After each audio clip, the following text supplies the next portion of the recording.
Hello everyone, and welcome back to Mr. Sleepy Crime. This is volume 187 of our true crime stories for sleep. I know many of you enjoy listening to these stories as you fall asleep. So before you drift off, I'd love for you to leave a comment letting me know where in the world you're tuning in from. And if you're enjoying the stories, don't forget to like and subscribe. It really helps the channel grow. Before we begin, I want to acknowledge that these stories involve real people and real tragedies. They are shared not for entertainment, but to remember the victims and help raise awareness of warning signs that could prevent similar tragedies. For the best experience, feel free to lower the volume a little, just enough to let the story gently carry you off to sleep.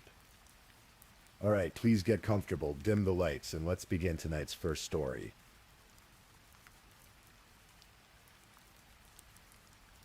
Tonight we're going to explore a story together. A story that, like so many in the world of true crime, reminds us of the fragility of trust and the darkness that can hide behind familiar faces. So, as we settle in, get comfortable and let your mind drift as we journey through the case of Jennifer Rothwell. Take a deep breath. Let it out slowly. We're in no rush tonight.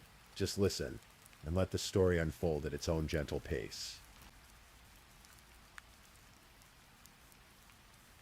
Our story begins in the suburbs of St. Louis, Missouri, in a quiet neighborhood where families wave to each other from driveways and children's laughter echoes through tree-lined streets.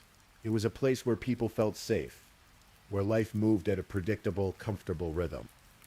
In the fall of 2019, in the community of Crèvecoeur, there lived a young woman named Jennifer Rothwell. She was 28 years old.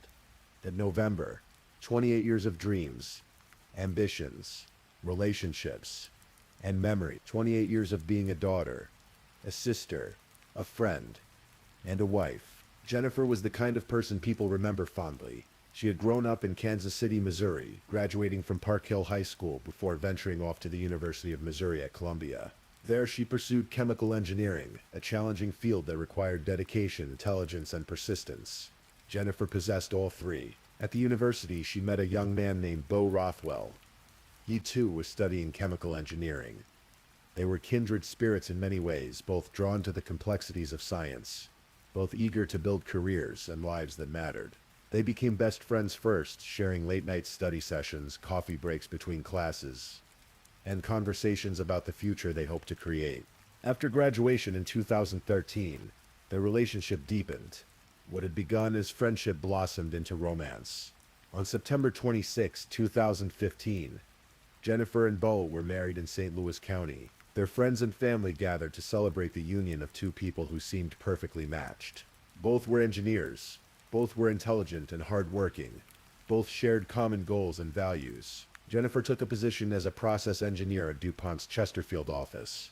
It was good work, the kind that utilized her education and challenged her mind. Her colleagues liked her. Her mother would later describe Jennifer as someone who worked hard, someone people enjoyed being around. She had made friends at DuPont, created a professional life she could be proud of. Outside of work, Jennifer loved simple pleasures. She enjoyed traveling, playing games with friends and family, celebrating birthdays and holidays. Most of all, she cherished time with her loved ones.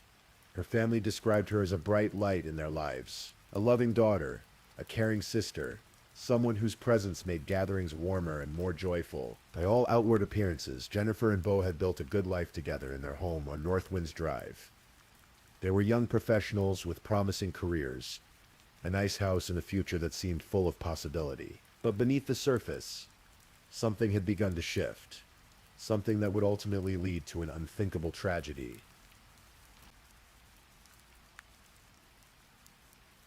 In the fall of 2018, Jennifer and Bo made a decision that many couples make. They decided to start a family. It seemed like the natural next step. They had stable careers. They owned a home. They had been married for several years. It was time. But trying to conceive proved more difficult than they had anticipated.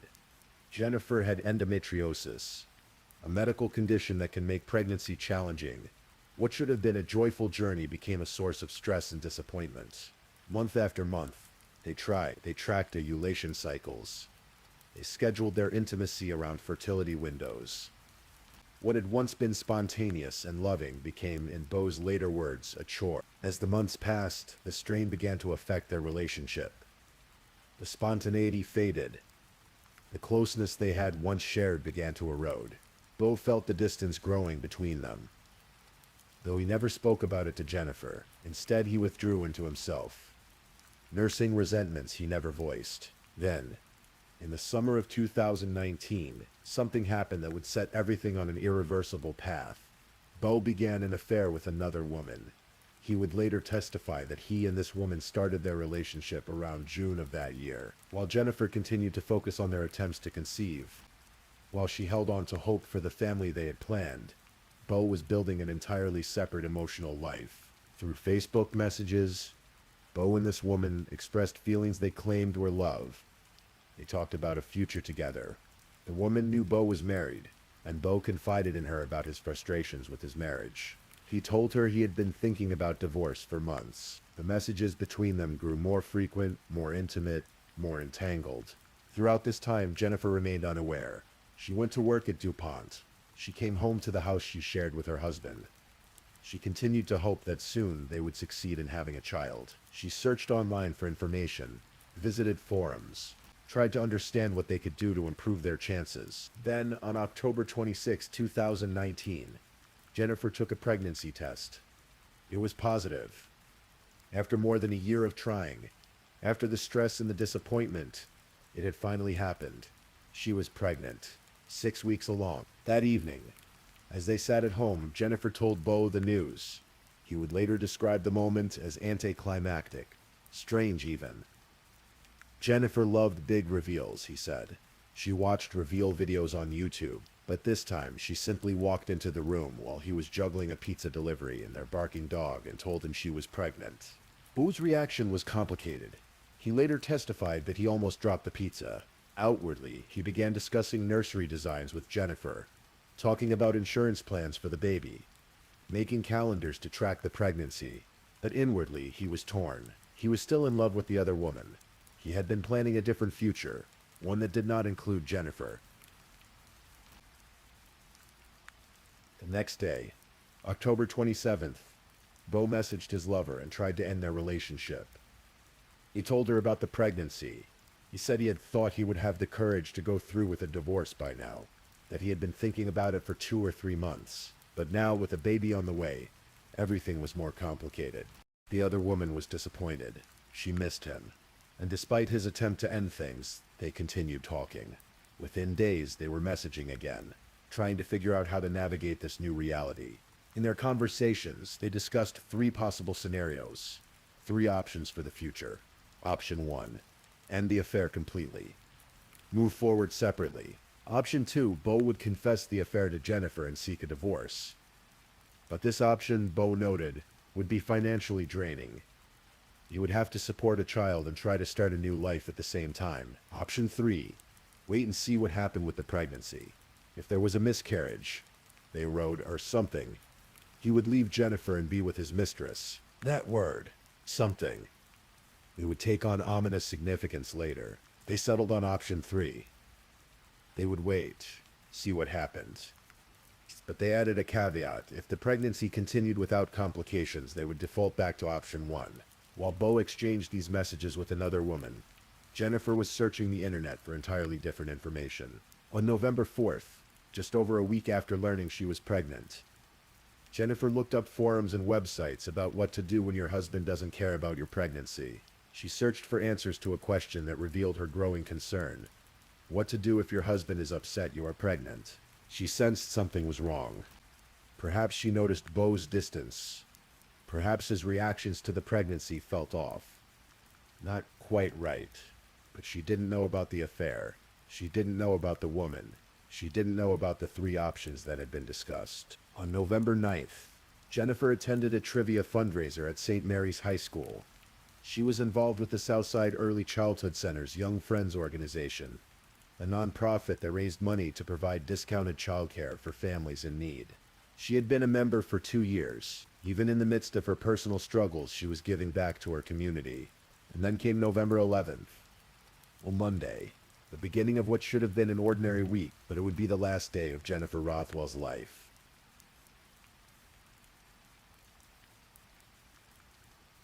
November 11th, 2019 was a cold night in St. Louis. Snow was falling. The roads were treacherous.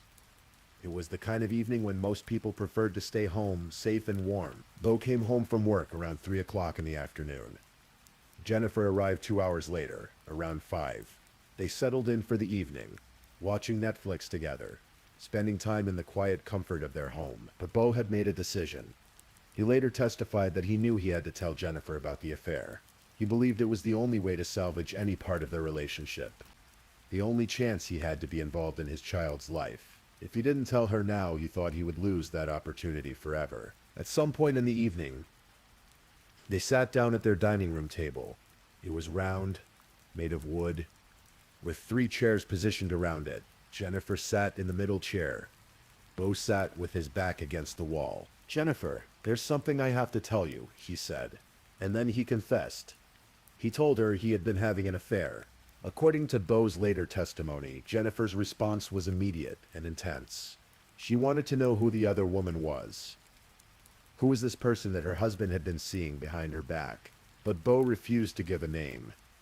He said it wasn't important. Jennifer grew angrier. She cursed at him. She demanded answers.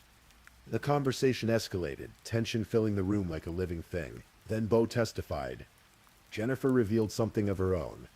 She told him she had been having an affair too. She claimed that at least her affair partner could get her pregnant, implying that the baby she was carrying might not be Bo's. This claim would later be proven false. DNA testing after Jennifer's death confirmed that Bo was indeed the biological father of the unborn child. But in that moment on that November night, Bo said he believed her. And he said he felt rage unlike anything he had experienced before. He described it as a red haze, a fog of anger that descended over him, clouding his judgment, overwhelming his reason. Bo stood up from the table. On the kitchen wall hung a food mallet, a tool he had recently used to hang decorations. He grabbed it. And while Jennifer was still sitting in her chair, he struck her in the right temple. Jennifer didn't fall immediately. She started to stand, to move toward the garage. Perhaps she was trying to escape.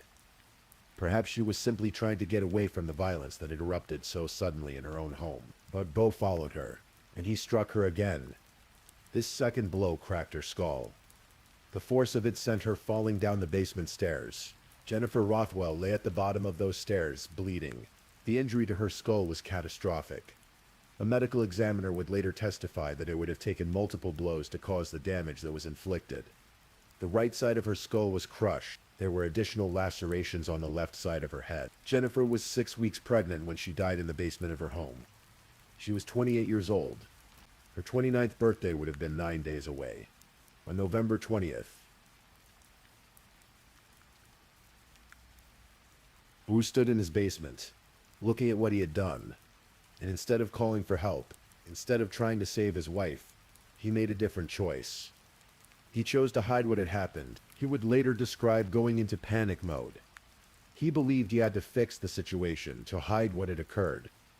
And so he began to plan, but first he had to wait. He stayed in the house with Jennifer's body, waiting until the middle of the night when fewer people would be out, and he would be less likely to be seen. Around 2 o'clock in the morning, Bo left his house. The snow was still falling, creating dangerous driving conditions. But he went out anyway, driving to different stores. He made purchases using cash and gift cards to avoid creating an electronic trail. He bought bleach, carpet cleaner, gloves, paper towels, all the supplies he would need to clean up the crime scene. He returned home and began the grim work of trying to erase the evidence of what he had done. He poured bleach over the blood-stained carpet at the base of the basement stairs. He scrubbed. He set up a fan to blow air over the wet areas. He opened the basement windows, even though the temperature outside was in the 30s, trying to help the carpet dry faster. Then he retrieved a tarp from somewhere in the house. He wrapped Jennifer's body in it. He did something else too, something that demonstrated a chilling level of calculation. He wrapped a plastic bag around her head and secured it with duct tape. He removed all of her clothing, leaving her naked. He later testified that he had seen people dispose of evidence on crime shows, and he was copying what he had learned from television. Around 2 o'clock in the morning, he carried his wife's body out to his truck. He drove out of town, heading north on Highway 61 toward Troy, Missouri. He drove until he felt lost, until he found a wooded area from home. They're approximately 45 miles northwest of their house in Crevecoeur. Beau stopped. He took Jennifer's body from his truck and placed it in the grass. He covered it with shrubs and tree branches. 5-foot-long branches, carefully positioned, as if someone had deliberately placed them there. Then he drove away, leaving his wife's body alone in the cold darkness. His next stop was a business he knew had no security cameras. There he disposed of the cleaning supplies, the bloody carpet cleaner bottles, Jennifer's clothing. He threw everything into a dumpster, trying to eliminate any evidence that could connect him to what he had done. Then he drove home, back to the house where he had killed his wife just hours before, back to the bedroom they had shared, and he went to sleep. On the morning of November 12th, Beau began the performance of his life. He knew Jennifer would be expected at work that day. He knew her co-workers would notice when she didn't arrive. He knew her absence would raise questions, so he prepared. According to his later statements to police, Jennifer had left for work at 6:20 that morning. He claimed to have last seen her as she was leaving their home on Northwinds Drive. He said he assumed she went to her job at DuPont, but as the day progressed, Beau's phone rang. 4 calls from Jennifer's number. He didn't answer them, of course. He knew she wouldn't be on the other end of the line. Around 8 o'clock that evening, one of Jennifer's co-workers contacted Beau. Jennifer had never shown up for work, the co-worker said. People were concerned. Had Beau heard from her? Beau acted surprised, worried. He told the co-worker he would look for Jennifer. He and the co-worker searched for Jennifer's car together. They found it parked on the shoulder of Olive Boulevard, about 1.2 miles from the Rothwell home. The car was driving properly. There was no sign of an accident. Jennifer's cell phone was inside. At 9:44 that evening, Beau called 911. He reported his wife missing. He told the police dispatcher that Jennifer had left for work that morning and hadn't been seen since. He expressed concern.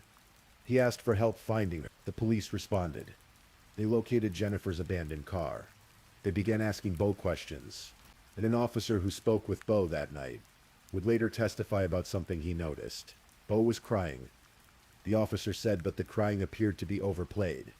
It seemed forced, overly dramatic in a way that felt unnatural. When police asked to search the Rothwell home, Beau refused. He would not allow them to search his house. He would not allow them to search his car. He would not allow them to take his cell phone. He would not provide a DNA sample. He asked for an attorney. But even as he refused to cooperate with investigators, Beau was playing another role.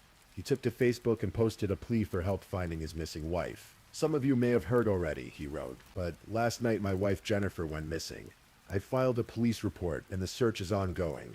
Please, if you hear of anything or have any information, it would be greatly appreciated. Jennifer's family offered a $25,000 reward for information leading to her whereabouts. Her mother, Robin von Hausen, spoke to the media. She described Jennifer as someone who worked hard, someone people liked. She said Jennifer had just moved to western St. Louis County with her husband and loved her job at DuPont. The community rallied. People shared Jennifer's photo on social media. Volunteers organized search parties, and Beau Rothwell participated in these searches. He helped put up missing person flyers. He searched for a car he knew had been abandoned. He posted on social media. He acted the part of the concerned, devastated husband whose wife had mysteriously vanished. But investigators were already suspicious. On November 13th, police obtained a search warrant for the Rothwell home. When they entered, they were immediately struck by an overwhelming smell. Bleach. Cleaning products. The chemical scent was so strong it permeated the entire house. In the basement, they found what they were looking for.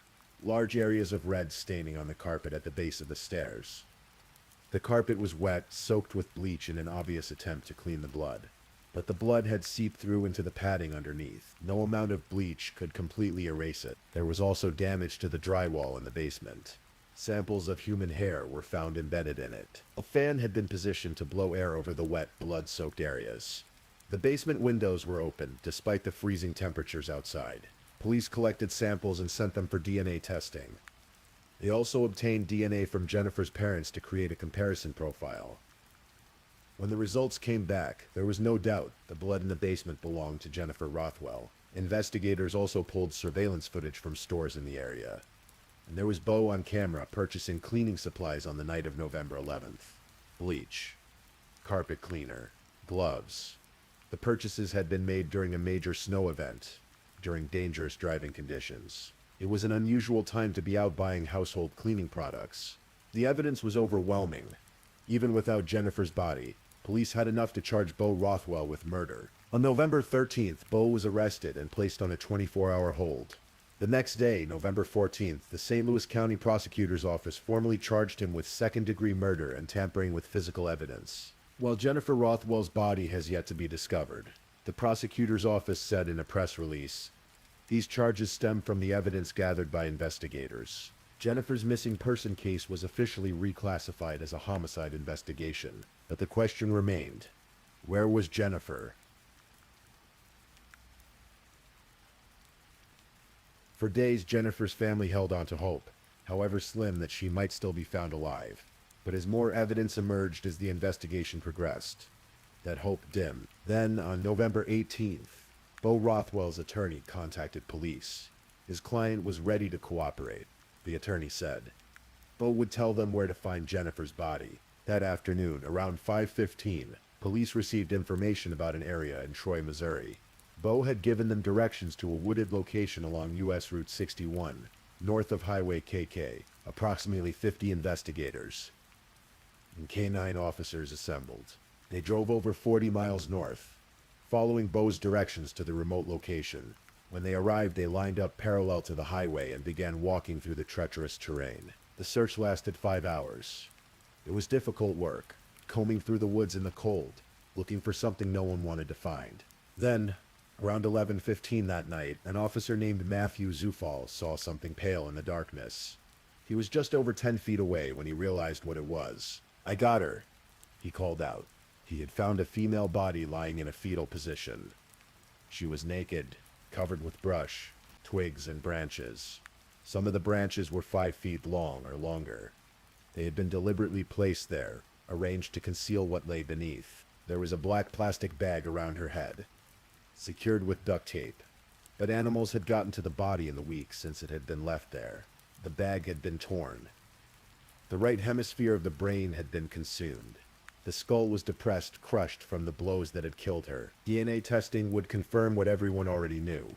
The body was Jennifer Rothwell. She had been found approximately 45 miles from her home.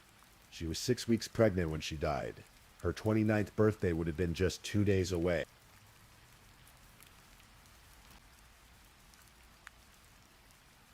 Bo Rothwell remained in custody. His bond was set at $100,000, which was later revoked entirely when he was charged with first-degree murder. The case would not go to trial for more than 2 years, and when it finally did in April of 2022, the courtroom was packed.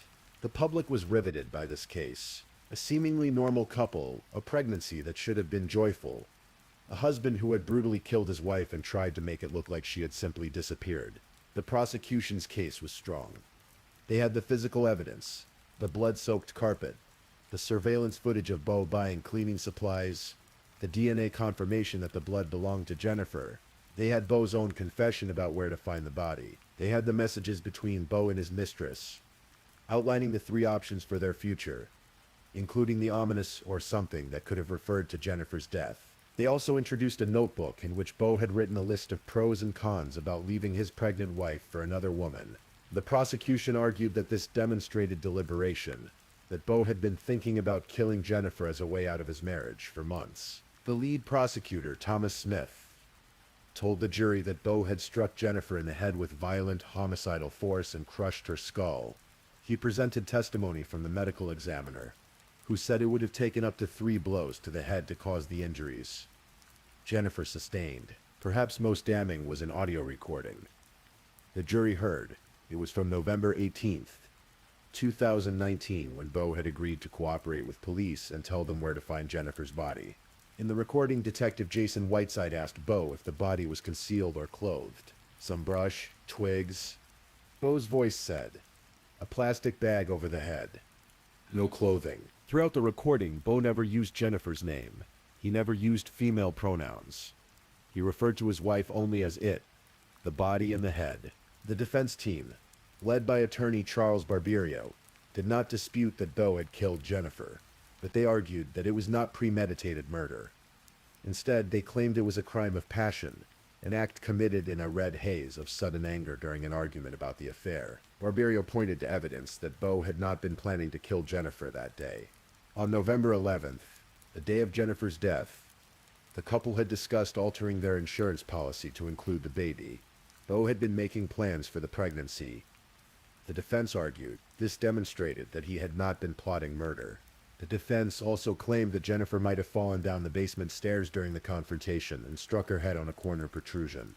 But the prosecution's medical examiner testimony contradicted this, showing that the injuries were consistent with being struck with a weapon, not with a fall. On April 28th, 2022, Bo Rothwell took the stand in his own defense. It was a risky move, but his attorneys believed it was necessary. Bo spoke about meeting Jennifer in college, about how they were both chemical engineering majors, best friends who fell in love. He talked about their wedding in 2015, about their plans to have children, about how much they had wanted to be parents. Then he described the difficulties they faced trying to conceive. He talked about Jennifer's endometriosis, about how the process of trying to get pregnant became stressful, how sex became a chore. He said they grew apart. He admitted to the affair. He said it had started around June of 2019. He talked about the messages with his mistress, about the 3 options they had discussed. When asked if he had hoped for a miscarriage, Bo struggled to answer. He sighed. Finally, he said he hadn't hoped for a miscarriage, but he hadn't wanted to have to make a decision about his relationship. Bo testified that he had never thought about killing anyone before that night. He described November 11th as starting out normally. He came home from work. Jennifer came home 2 hours later. They watched Netflix together. Then he told the jury about sitting down at the dining room table, about confessing the affair to Jennifer. He said she became angry, demanded to know who the other woman was. He refused to tell her. She cursed at him. Then he claimed she told him she had been having an affair too, that the baby might not be his. Bill became emotional as he described what happened next. He said he grabbed the mallet off the kitchen wall and hit Jennifer in the head. She started to move toward the garage, and he hit her again. Her skull cracked, and she fell down the basement stairs. He said he panicked. He said he knew he had to hide what had happened, to fix it somehow. The prosecution's cross-examination was fierce. Thomas Smith walked Bo through every decision he had made that night. The planning, the purchases, the cleanup, the disposal of the body, the lie. Smith revealed something shocking. Bo had continued to talk to his mistress almost every day since his arrest in 2019, even while in custody, awaiting trial for murdering his pregnant wife. Bo maintained contact with the other woman. "You still had an affair while you knew you were having a baby?" Smith asked. The implication was clear. This was not a man who had acted in a moment of uncontrolled rage. This was a man who made choices, who planned, who calculated. After 3 days of testimony, the case went to the jury. The jury deliberated. They reviewed the evidence. The blood-soaked carpet, the surveillance footage, the messages about 3 options, about waiting for a miscarriage or something, the notebook with pros and cons, the way Bo had referred to his wife's body as it, the continued relationship with his mistress, the elaborate cover-up, and they reached a conclusion. On April 28th, 2022, the jury returned with their verdict. Bo Rothwell was found guilty of first-degree murder. He was also convicted of tampering with physical evidence and abandonment of a corpse. As the verdict was read, Bo closed his eyes. He tilted his head slightly down and exhaled. The jury had not believed his story of sudden passion, of acting in a red haze without thought or planning. They had concluded that he had deliberated, that he had committed murder in the first degree. The conviction carried an automatic sentence of life in prison without the possibility of parole. On July 8th, 2022, Bo Rothwell appeared before Circuit Judge Ellen Ribaudo for sentencing. Jennifer's mother, Robin von Hausen, delivered a victim impact statement via video. Her words were heartbreaking. "Jennifer was a bright light in our lives," she said, her voice breaking. "We thought we would have more than 28 years with her. Gone are the moments of joy with friends and relatives." She spoke about all the things Jennifer would never experience. She would never know the joy of holding her child in her arms. Robin said, "Instead, Jennifer walked that child through heaven's gates." Prosecutor Wesley Bell spoke about the unique tragedy of this case. "There's certain relationships that are supposed to be sources of comfort and security," he said. "Someone should certainly feel safe with their husband of all people, so it's a tragedy when anyone loses their life. But in this manner, obviously it's a little different." When given the opportunity to speak, Bo addressed Jennifer's family. "Words cannot describe how sorry I am," he said. "This should have never happened." He told the court he thought about Jennifer every single day. Then Judge Ribato handed down her sentence. Life in prison without the possibility of parole for the first-degree murder conviction. 4 additional years for tampering with evidence to run concurrently. And 4 more years for abandonment of a corpse to run consecutively after the life sentence. Boo Rothwell told the judge he planned to appeal. But for now, justice had been served. "We knew with the conviction on murder, first degree, that this man who killed his pregnant wife would spend the rest of his life in prison without eligibility for parole," Bell said in a statement. "That is what we intended for him to do, and today confirms that is what he is going to do."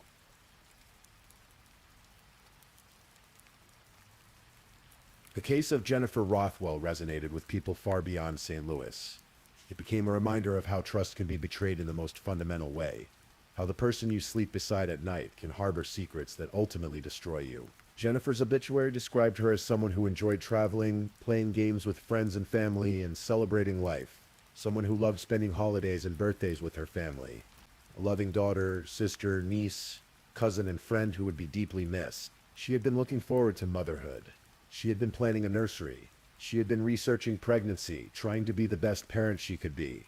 She had searched online for advice when she sensed her husband was not happy about the pregnancy, trying to find a way to make things work. And in the end, her trust in her husband, her hope for their future together, cost her everything. The case also highlighted something darker about modern relationships. The way technology allows people to maintain entire secret lives. The Facebook messages between Bo and his mistress documented an affair carried out in plain sight, hidden only by the privacy of a screen. The search histories on Jennifer's phone revealed her worries and fears in the days before her death. For Jennifer's family, the grief is ongoing. Robin von Hausen and her family must live with the knowledge that Jennifer's life was cut short, just as she was about to experience the joy of motherhood. They must carry the weight of all the moments that will never happen. The birthdays uncelebrated, the holidays without her laughter, the grandchild they will never meet. As we come to the end of this story, take another deep breath. Let it out slowly. The case of Jennifer Rothwell is one of many in the annals of true crime, but each case represents a real person. A life lived, dreams pursued, relationships cherished. Jennifer was not just a victim in a crime story. She was a daughter who loved spending time with her family. A professional who worked hard and earned the respect of her colleagues. A woman who wanted to be a mother. Her death reminds us that we can never truly know what lies in another person's heart. We can live beside someone, love them, trust them, and still be wrong about who they really are. But it also reminds us of the importance of justice, of communities that rally together when someone goes missing, of investigators who work tirelessly to uncover the truth, of prosecutors who fight to hold wrongdoers accountable, of juries who carefully weigh evidence and render verdicts. Jennifer Rothwell's story ended on November 11th, 2019, in the basement of her own home, but her memory lives on in the hearts of those who loved her, and the justice system ensured that the man who took her life will spend the rest of his days behind bars, unable to harm anyone else. If this is your first time listening to one of our true crime stories, welcome to Mr. Sleepy Crime, where we explore these cases in a calm and respectful way. I also want to take a moment to appreciate my amazing subscribers who've been rocking with me. Thank you so much for your continued support. If you're still awake and listening, don't forget to drop a comment. Let me know where you're tuning in from and the current time in your corner of the world. Or just say something to let me know you're still here. And if you haven't already, be sure to like this video and subscribe so you don't miss our next true crime stories for sleep. Now let's move on to our second story.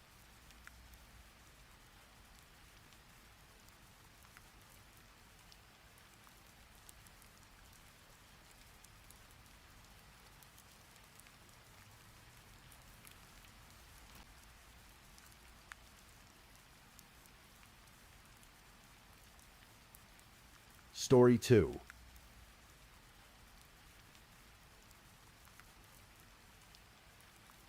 Tonight we're traveling to the farmlands of Ohio, to a place where green fields stretch toward the horizon, and families have lived for generations.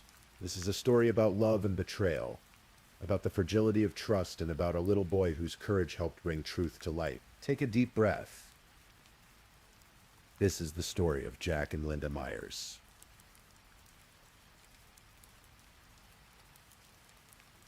In the early 2000s, Dark County, Ohio was the kind of place where everyone knew their neighbors.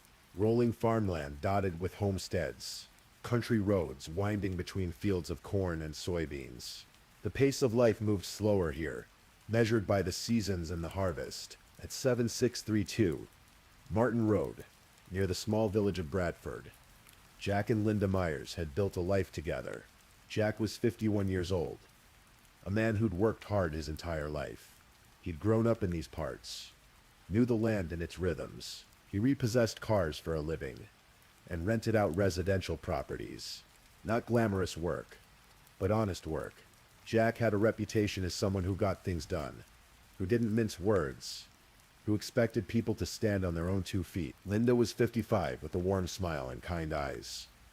She and Jack had married 7 years earlier, in 1996.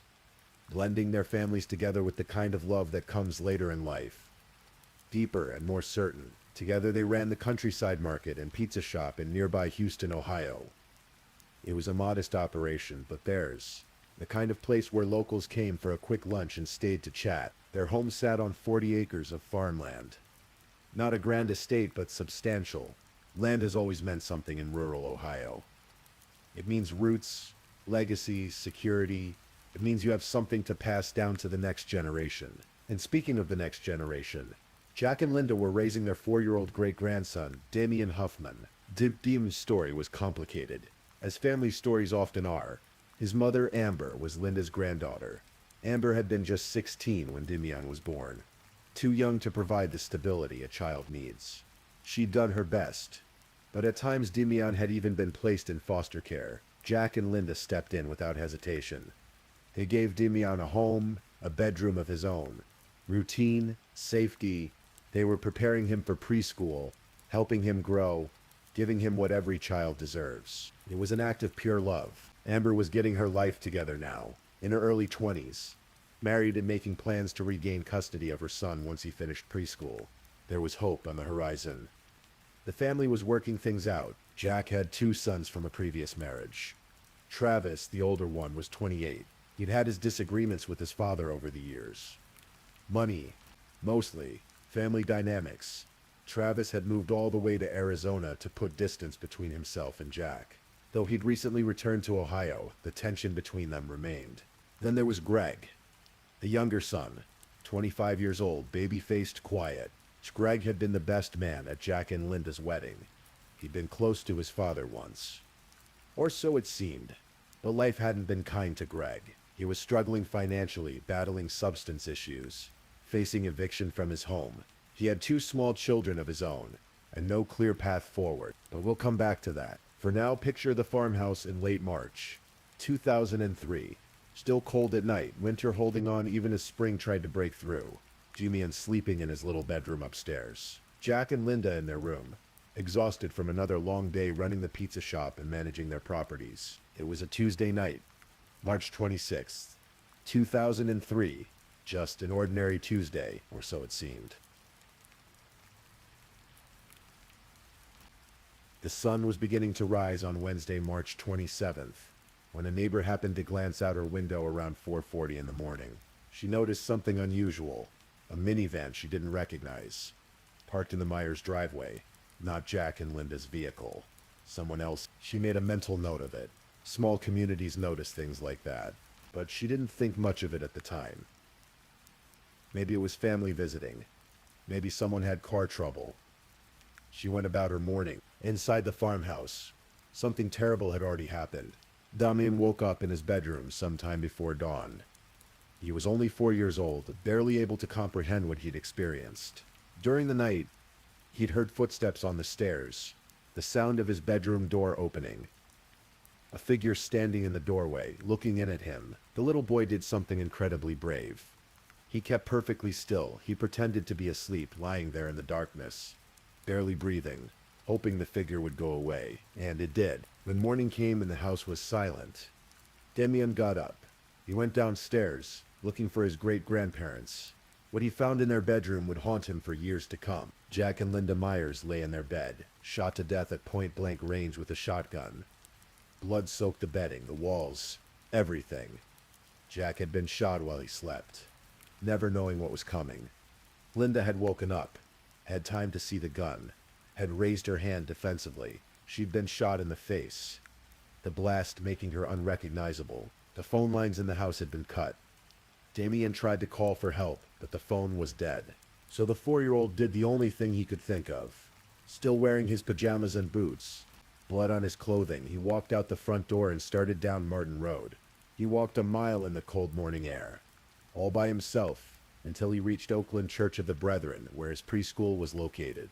He arrived at 9:15, an hour late for class.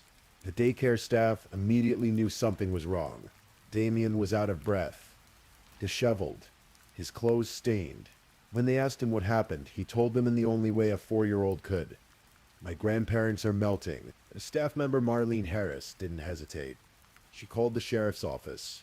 When the Dark County Sheriff's deputies arrived at 7632 Martin Road, they found exactly what Damien had tried to describe.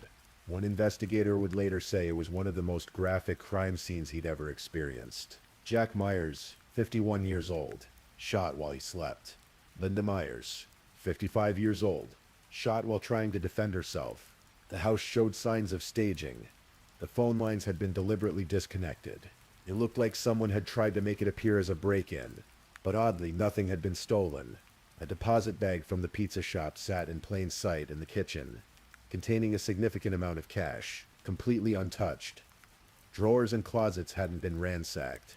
Valuables remained in place. This wasn't a robbery, this was something else. A shoe print was found near a basement window, size 7.5. The print would be cast and analyzed. Investigators examined the bodies. The wounds indicated a 12-gauge shotgun, fired at close range. The killer had been methodical, calm enough to stage the scene and cut the phone lines. Damien was immediately placed in protective custody, moved to a secret location away from all family members. The authorities feared the killer might come back for him, the only witness. When investigators spoke to the traumatized child, he told them about the figure he'd seen in his doorway during the night. He called it a green monster or green dragon. The detectives took note. Perhaps the killer had been wearing green clothing. To help Damien communicate what he'd seen, investigators built him a model dollhouse, complete with toy figures. Slowly, gently, they let him reenact the morning. He moved the figure representing the intruder to his bedroom door. "I heard a click," he whispered, meaning the sound of the door opening. It was clear the boy had seen the killer. The investigation now had to answer a crucial question. Who would want Jack and Linda Myers dead? In any murder investigation, police look at the inner circle first.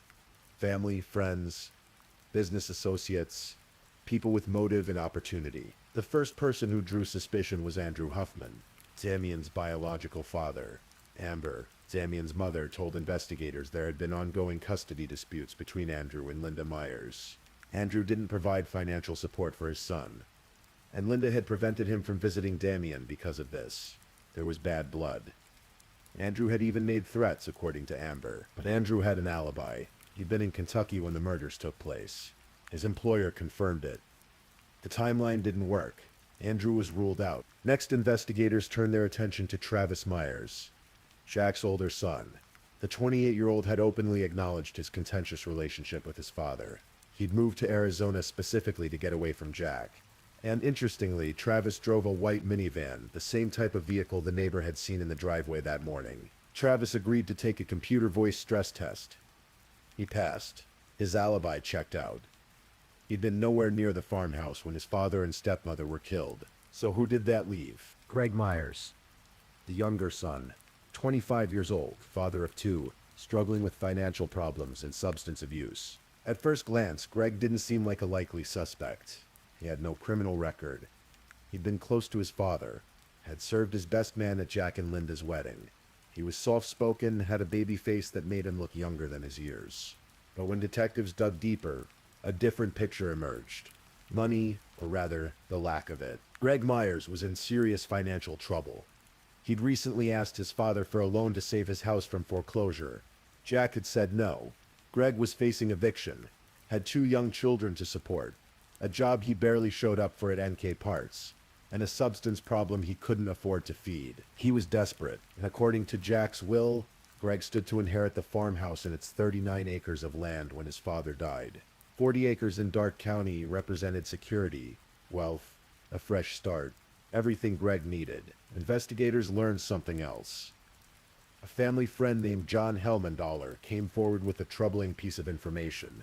Greg had approached him weeks before the murders and asked where he could get a shotgun to kill his father. Helmendaler had thought Greg was joking, or maybe just venting. People say things when they're angry, after all. But after Jack and Linda were found dead, Helmendaler realized it hadn't been a joke at all. Greg's girlfriend Jennifer Brown told investigators something else. On the morning of March 27th, when she woke up, Greg was already gone. He'd left for work unusually early. She tried calling him at 4:36 a.m., but he hadn't answered. 4:36, that was around the time the neighbor saw the unfamiliar minivan in the Myers driveway. Greg drove a minivan, but the shoe print found at the scene was size 7.5. Greg's shoe size didn't match. The evidence was circumstantial, suggestive, but not conclusive. The police needed more. On March 29, 2003, just 2 days after the murders, Greg Myers was arrested and charged with 2 counts of aggravated murder. His bail was set at $500,000. Now the investigators had to build a case that would hold up in court. They needed physical evidence. They needed the murder weapon. Detective Rodney Baker was tasked with a seemingly impossible job. Figure out where Greg had obtained the shotgun or ammunition. It was tedious, exhausting work. Baker started with the evidence they'd collected from Greg's home. Among the items was a gift card. Just a small detail, but Baker followed the thread. He traced the card to a store where it had been used 2 days before the murders. The purchase: 12-gauge shotgun ammunition, the same type used to kill Jack and Linda Myers. But where was the gun itself? The investigators reasoned that Greg would have taken one of a few possible routes from the crime scene to his workplace. They mapped out these paths. Approximately 30 miles of roads and bridges. For 5 days, they searched every inch. Rivers, ditches, culverts, anywhere someone might dispose of evidence. Nothing. Finally, a deputy suggested checking the Stillwater River, where it crossed State Route 185 in Miami County. On April 1st, 2003, searchers found it. A 12-gauge shotgun lying in a shallow portion of the river. But the investigators weren't satisfied. If the gun was there, what else might be? They expanded the search, walking more than half a mile along the riverbank.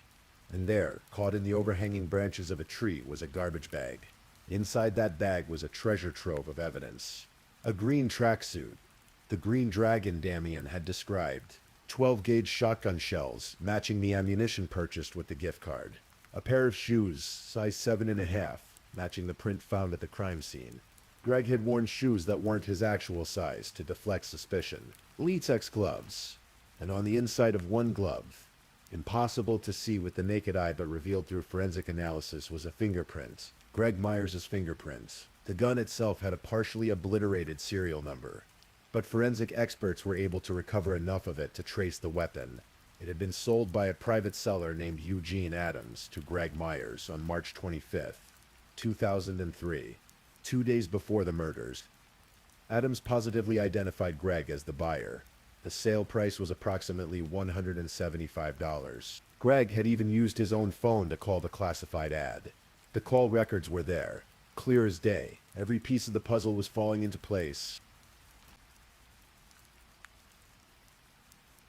In April 2004, Greg Myers went to trial for the murders of his father and stepmother. Prosecutor Richard Howell had offered Greg a plea deal that would take the death penalty off the table in exchange for a guilty plea to aggravated burglary and 2 counts of aggravated murder. Greg, on the advice of his attorney L. Patrick Mulligan, chose to go to trial instead. The courtroom was packed. Linda Myers' family members attended wearing t-shirts bearing silkscreen photographs of the murdered couple, a constant visual reminder of what had been taken from them. The prosecution presented the physical evidence. The shotgun recovered from the river, the green tracksuit, the shoes that matched the print, the fingerprint on the latex glove, the gift card used to buy ammunition, the cell phone records showing Greg had called about purchasing the gun, the timeline placing him at the scene. John Hellman Dollar testified that Greg had asked where to get a shotgun to kill his father. Jennifer Brown testified that Greg had left unusually early on the morning of the murders and hadn't answered when she called. The neighbor testified about the unfamiliar minivan in the driveway around 4:40 a.m. Most heartbreaking of all, the jury heard about Damien, the 4-year-old boy who had witnessed a green monster in his doorway, who had found his beloved great-grandparents dead, who had walked a mile alone to get help, telling the daycare staff his grandparents were melting. The defense tried to paint a picture of a troubled family. They called Jack's sister, Mae Williams, who testified that Jack had been the family bully and hadn't nurtured his sons. They suggested that Greg and his brother Travis had grown up in an abusive household without their father's support. The defense attorney Mulligan argued that many people supported Greg, that he had the moral backing of friends and community members who believed in his innocence. But the evidence was overwhelming. After just 8 hours of deliberation, the jury returned with their verdict. Guilty on all charges. Travis Myers, Greg's older brother, buried his face in his hands when he heard the verdict. "It tears us apart because we were close with Greg," said Linda's daughter Kim Huddleston to reporters afterward. The trial moved to the penalty phase, where the jury would decide whether Greg should receive the death penalty or life in prison. Ultimately, the jury spared Greg's life. On April 29, 2004, he was sentenced to life in prison without the possibility of parole for the 2 murder convictions. He received an additional 5 years for aggravated burglary and 6 years for use of a makeshift silencer, all to be served concurrently. Greg filed an appeal in 2006. Alleging unfair jury selection, the Ohio Supreme Court upheld his conviction. So what happened to everyone after the trial? Greg Myers, now in his late 40s, remains incarcerated at Marion Correctional Institution in Ohio, a medium security facility. He will spend the rest of his life behind bars, never eligible for parole. He lost his gamble, the 40 acres, the farmhouse, the inheritance he killed for. None of it became his. And Damien Huffman, a little boy at the center of this tragedy. Amber, his mother, did eventually regain custody. She appeared in several true crime documentaries about the case, talking about how Damien struggled with nightmares for years. He'd wake up scared, seeing that green monster again in his mind. But he received counseling, and slowly, gradually, he began to heal. By the time he was 16, according to a 2014 episode of On the Case with Paula Zahn, Damien was doing well. He'd found ways to cope with the trauma, had built a life for himself, despite the horror he'd witnessed at such a young age. As of 2019, Damien was working for a manufacturing company in Ohio and had developed a passion for motorcycles.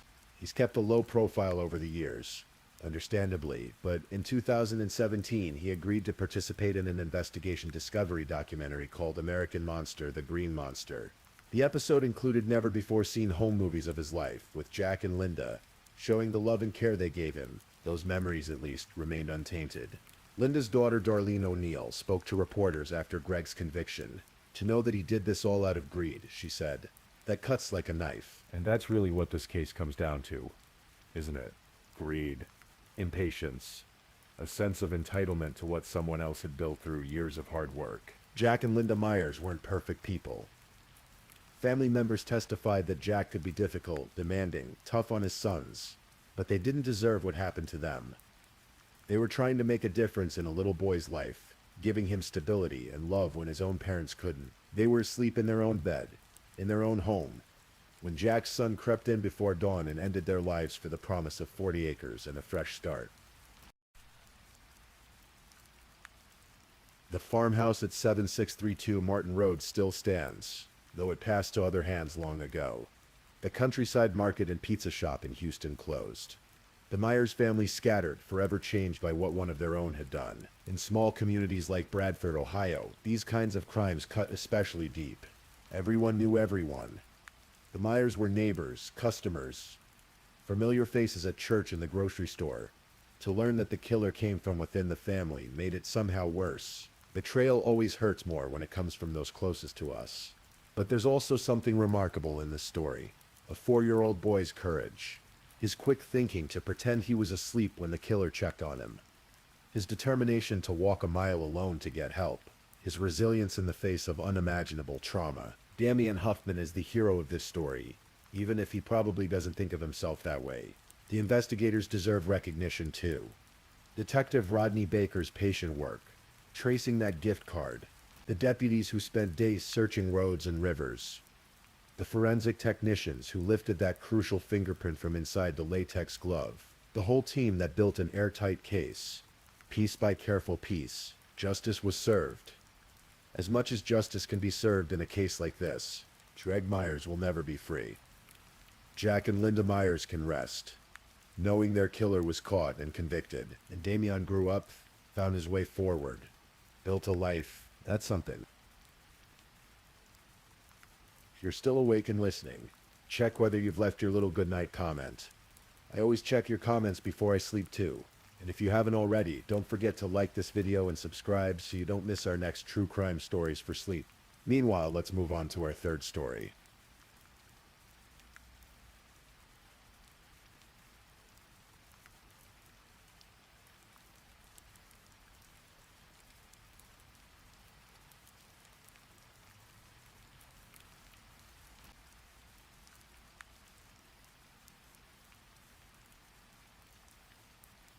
Story 3.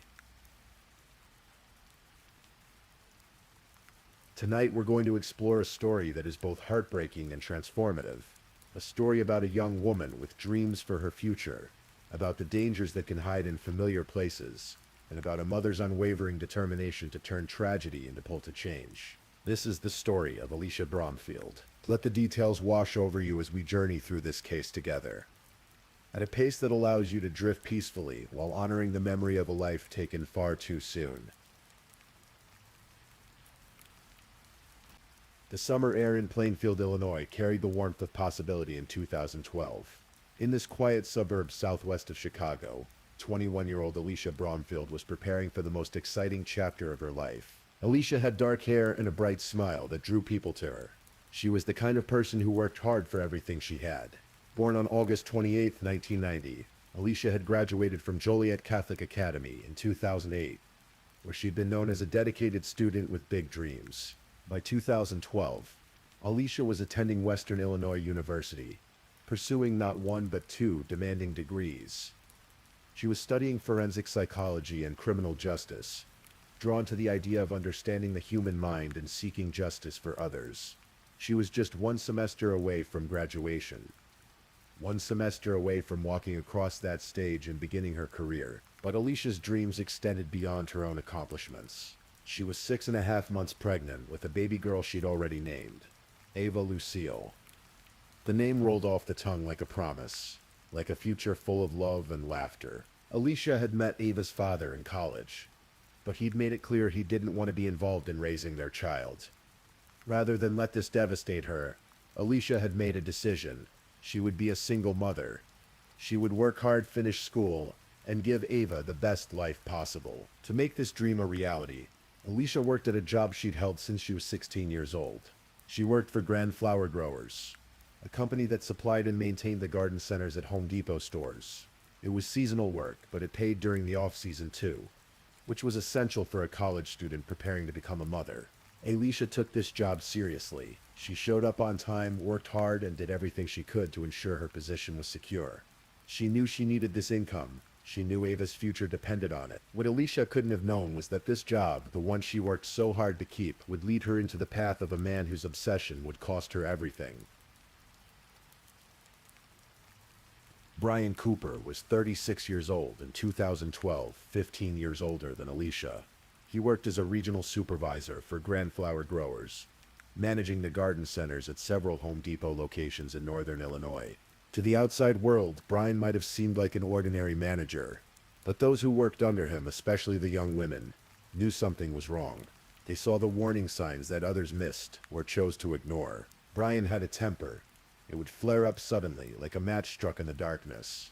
He would slam items around the store, throwing things in fits of rage that left employees frightened and customers uncomfortable. On one particularly hot day, when the temperature soared above 100 degrees, Alisha asked Brian for a break.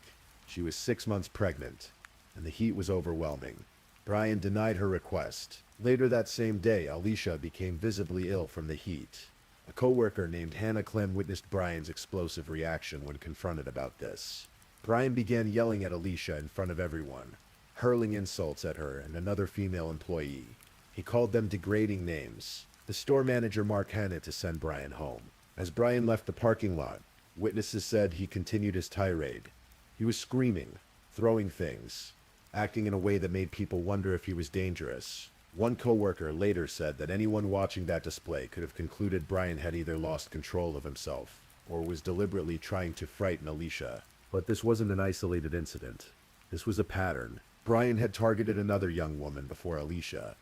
He'd made advances toward her, harassed her, made her so uncomfortable that she eventually quit her job rather than continue working under him. When that young woman left, Brian's attention shifted fully to Alisha. He began calling Alisha his girlfriend to their coworkers. Even though they had never dated, even though Alisha had made it clear she wasn't interested in a romantic relationship with him, even though she was pregnant with another man's child, Brian would text Alisha after work hours, pressuring her to spend time with him alone. He wanted more than friendship, and he made that abundantly clear. When Alisha didn't reciprocate his feelings, Brian would become angry. He would call her names at work. Bitch, slut, whore. He said these things within earshot of customers and other employees, humiliating her publicly. On at least 2 separate occasions, Brian called Alisha a derogatory name in front of others. Alisha was scared of him. She confided in her coworker, Elwell, telling her friend, "Don't leave me with him." But Alisha felt trapped.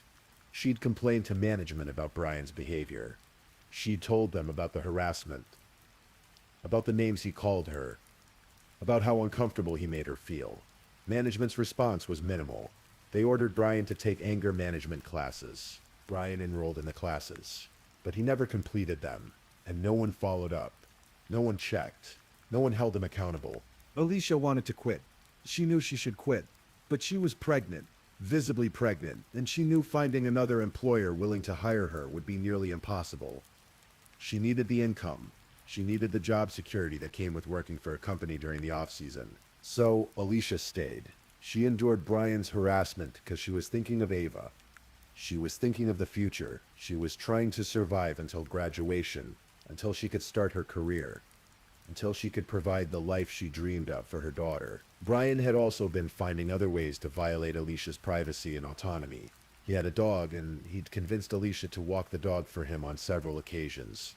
He gave her a key to his house. What Alisha didn't know was that Brian had installed hidden cameras in his bathroom, positioned to record anyone who used the toilet. Every time Alisha came to his house to walk his dog, every time she used his bathroom, Brian was recording her without her knowledge or consent. He was collecting videos of her in her most private, vulnerable moments. This was the man Alisha worked for. This was the man who controlled her work schedule, her hours, her livelihood. This was the man who held power over her future and her baby's future. And in August of 2012, Brian Cooper would use that power to manipulate Alisha into a situation from which she would never return. It started as a simple request. Brian's sister, Kelly Stryker, was getting married. The wedding would take place in Door County, Wisconsin, a beautiful area known for its scenic lakeside views and peaceful resorts. It was about a 4-hour drive from Plainfield. Brian asked Alisha to be his date to the wedding. Alisha said no. She didn't want to go. She told her friends she didn't want to go. The thought of spending an entire weekend with Brian, hours away from home, made her deeply uncomfortable. But Brian wouldn't accept her refusal. He threatened her. If she didn't go with him to the wedding, he told her he would fire her. or he would reduce her hours so dramatically that she wouldn't be able to support herself. He would take away the job she desperately needed. Alisha felt she had no choice. When friends asked her why she agreed to be his date, she gave a simple answer that spoke volumes about her situation. "I need to keep this job." So Alisha agreed to go. She tried to reassure her mother, Sherry Anichich, that everything would be fine. She told Sherry they'd be staying at the hotel with the whole wedding party, so they'd all be in the same place. And then they'd drive home the next morning. It would be fine. On Friday, August 18th, 2012, Brian and Alisha left Plainfield together and drove to Wisconsin. Brian had booked them a room at the Sand Bay Beach Resort in Naswapee, a quiet area of Door County. The morning of the wedding, August 19th, Alisha called her mother. Something had gone wrong. Sherry could hear it in her daughter's voice. "We're packing up the car to leave," Alisha said. "Why, what happened?" Sherry asked. "We got in a fight," Alisha explained. Sherry was confused. How could he do that to his sister? He was walking his sister down the aisle. "I don't know," Alisha replied. Sherry told her daughter to call Brian's sister at the hotel and let her know they weren't coming. But Alicia's next words made Sherry's stomach drop. "I don't know where she's staying," Alisha said. "What do you mean? You guys aren't at the same place?" No, Brian had lied. Or at least he deliberately misled both Alisha and her mother. The entire wedding party was staying at one hotel, but Brian had booked a separate room for himself, and Alisha at a different resort entirely. They were alone, isolated from everyone else. This revelation troubled Sherry deeply, but Alisha texted her later and said everything was okay. They were staying. They would attend the wedding after all. Later investigators would piece together what that argument had been about. Alisha had finally reached her breaking point. She told Brian that after this wedding, after they returned to Illinois, their friendship was over. She was done. She wanted nothing more to do with him. But she agreed to act as his date for the evening, to get through the wedding for the sake of his sister, and then they would go their separate ways. Brian smiled. He walked his sister down the aisle at the intimate outdoor ceremony. They celebrated the newlyweds at the reception.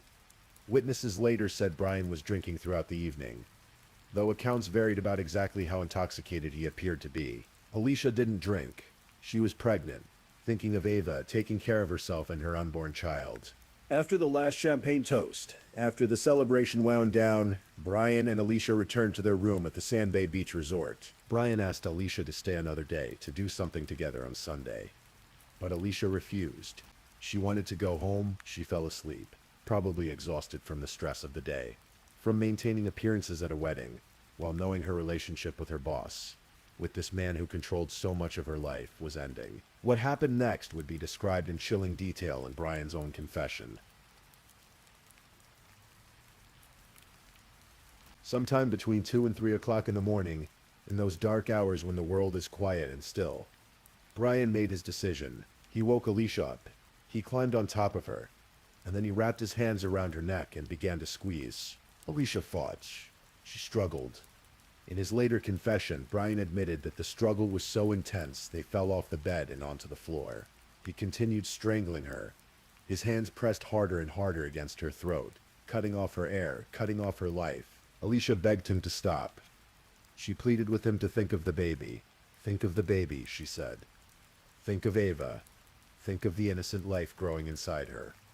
Think of the future." Brian didn't stop. He squeezed as hard as he could. He kept squeezing until Alicia's tongue came out of her mouth. He kept squeezing until she stopped moving. He kept squeezing until she was dead. The medical examiner would later determine that Brian strangled Alisha for at least 5 minutes, possibly longer. 5 minutes of sustained, deliberate violence. 5 minutes during which he could have stopped at any moment but chose not to. 5 minutes during which Alisha Bromfield and her unborn daughter Ava Lucille died together. But Brian wasn't finished. After Alisha was dead, Ryan removed her clothes. He removed his own clothes. He later told investigators he wanted to see her naked. Then he sexually assaulted her corpse. Brian also confessed to something investigators discovered independently. He had brought a hidden camera with him to Wisconsin. He had concealed it in the bathroom trash can of their hotel room. He had recorded Alisha getting out of the shower naked without her knowledge or consent. His obsession with her had extended to documenting her in her most vulnerable moments, even on the trip where he would ultimately kill her. After the assault, Brian told police he tried to kill himself. He said he couldn't go through with it. He tried again, attempting to drown himself in Ellison Bay. Again, he said he couldn't do it. He slept in the bathtub that night, with Alisha's body in the room. The next morning, Brian walked to a gas station. Surveillance cameras captured him entering, his clothes wet from his reported suicide attempt in the bay.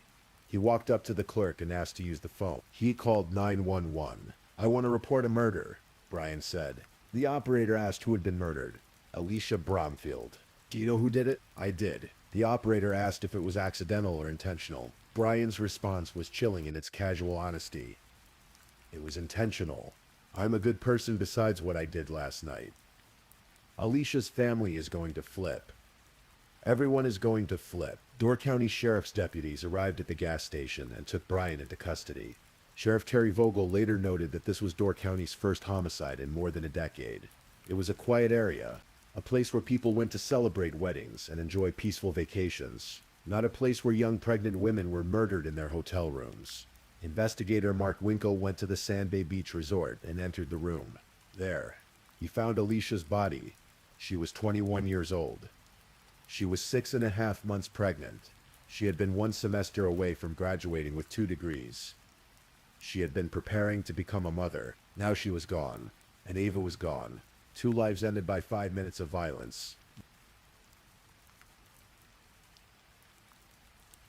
Brian Cooper was charged with 2 counts of first-degree intentional homicide for the deaths of Alisha Bromfield and Ava Lucille, and 1 count of third-degree sexual assault for the post-mortem rape. In June of 2013, Brian went to trial. The prosecution had a strong case. They had Brian's videotaped confession, in which he described the murder in detail. They had the 911 call. They had forensic evidence. They had testimony about Brian's obsession with Alisha, about the hidden cameras, about the harassment. Sherry Anichich sat in that courtroom and listened to every horrific detail about what had been done to her daughter. She saw the evidence. She heard the confession. She waited for justice. The jury found Brian guilty of third-degree sexual assault. But on the 2 counts of first-degree intentional homicide, the jury was deadlocked. They couldn't reach a unanimous decision. The reason? Brian's defense had argued voluntary intoxication. Wisconsin law at the time allowed defendants to argue that they were so intoxicated they couldn't form the intent necessary to commit intentional homicide.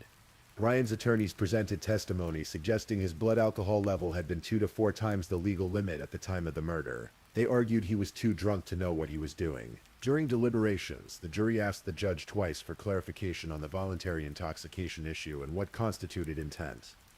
The judge said he could offer no further guidance beyond the initial jury instructions. 2 jurors refused to convict Brian of murder. 1 juror, according to notes from the foreman, had withdrawn from the process entirely, doodling instead of participating and leaving to use the bathroom when confronted about her lack of engagement. The judge declared a hung jury on the homicide charges. Sherry Anichich walked out of that courtroom without speaking to anyone.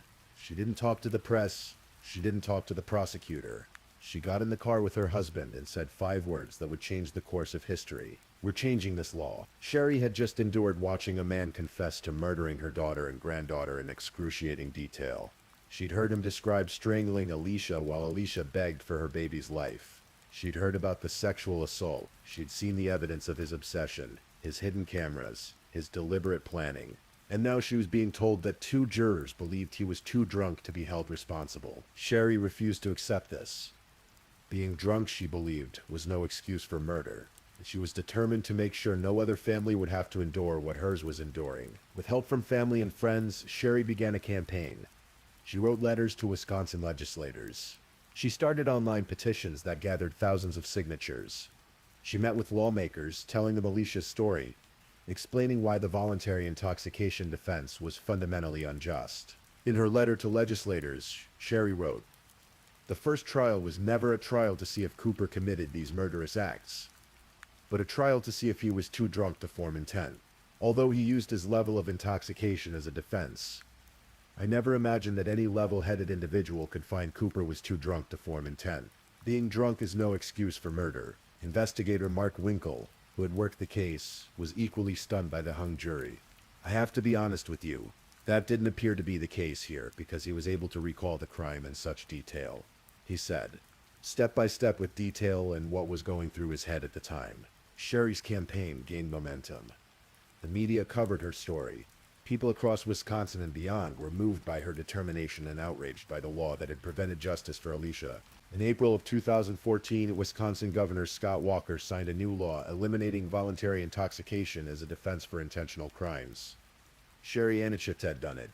She had changed the law, but in a cruel twist of fate, the new law couldn't be applied to Brian Cooper's case, because his crime had occurred before the law was passed. He was grandfathered in. He could still use the voluntary intoxication defense at his second trial. Sherry would have to endure another trial. She would have to hear all the graphic details again, see the photos again, watch her family be torn apart again, but she refused to give up.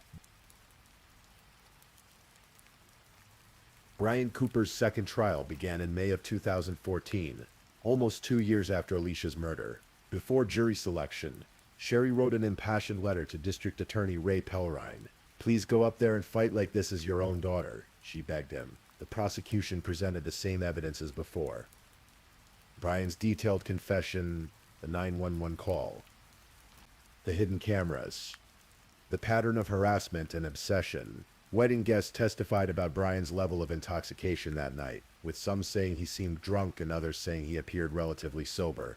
Brian took the stand in his own defense, just as he had in the first trial. He testified about how much he'd drunk, about his state of mind, about his feelings for Alisha. The judge played the video that showed Brian setting up the hidden camera on the bathroom trash can before the murder. Judge D. Todd Ehlers made a powerful observation. What I realized as I watched that during the first trial, and I watched during the second trial, is that that's the last view that Alisha Bromfield had as you were strangling the life out of her. She looked up into your eyes, just like you were looking into that garbage can, and that just sends chills to me to the point that that is the last thing she saw. After 5 days of testimony, the case went to the jury. They deliberated for nearly 3 hours. When they returned, they had reached a verdict. Guilty on 2 counts of first-degree intentional homicide. Guilty of murdering Alisha Bromfield and Ava Lucille. Sherry Anichit cried for 30 minutes. She shook so hard she couldn't stand up. This man will never hurt anybody again, she said. Brian Cooper was sentenced to 2 consecutive life sentences without the possibility of parole for the murders. He received an additional 4 years for the sexual assault charge. He was ordered to pay more than $8,000 in restitution to help cover funeral expenses. At sentencing, Judge Ehlers cited several troubling factors. He noted Brian's use of spy cameras to record Alisha both in Door County and at his home in Plainfield. He noted that Brian had used Alicia's birthday as his cell phone password, another sign of his obsession.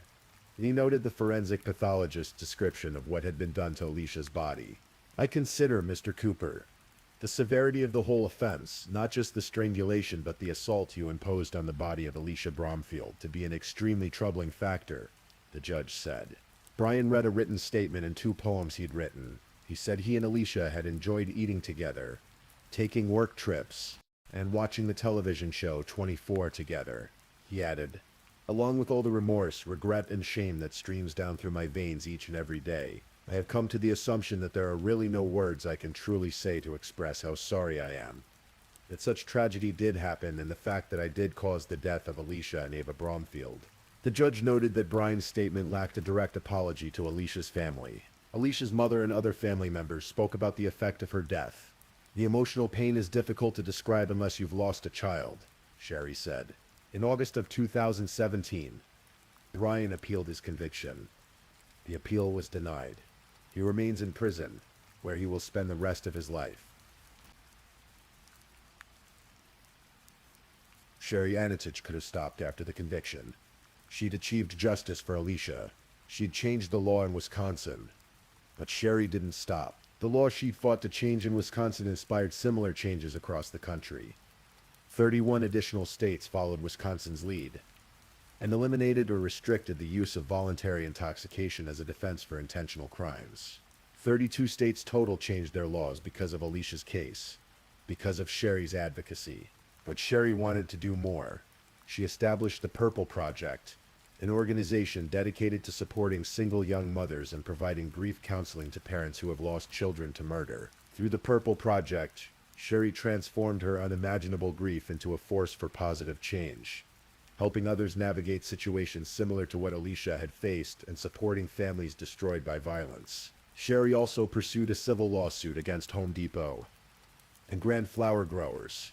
She believed these companies bore some responsibility for Alisha's death. They had employed Brian Cooper knowing about his harassment of female employees. They'd known about his violent outbursts. They'd ordered him to take anger management classes but never followed up when he didn't complete them. They'd given him supervisory authority over Alisha and never adequately protected her from his abuse of that authority. A trial judge initially dismissed the lawsuit, ruling that the companies had no duty to control their supervisor after work hours. But Sherry appealed. In March of 2017, United States Court of Appeals for the Seventh Circuit reversed the dismissal and remanded the case back to trial court. In a scathing opinion, Judge David Hamilton wrote, "Every life lost to brutality is unique. Each family's hell a private one. We do not diminish that truth. When we repeat that Alisha's story is an old story that has been told too many times. Its ending is both shocking and predictable. Alisha's family is entitled to try to prove its truth." The appeals court rejected Home Depot's minimization of Brian's behavior as merely being rude and mean to inanimate objects. The court noted that Home Depot's counsel had characterized the trip to the wedding as a date, and said the company had described Brian as having made a few mistakes. Judge Hamilton was clearly appalled by this characterization. He wrote, "Anyone who saw Cooper throw a fit in the parking lot could have easily concluded that Cooper either was dangerous because he had lost control of himself, or was trying to frighten Alisha." The court explained that while Brian wasn't on the company's premises when he killed Alisha, and he didn't use their property, he used something else the defendants gave him: supervisory authority over Alisha.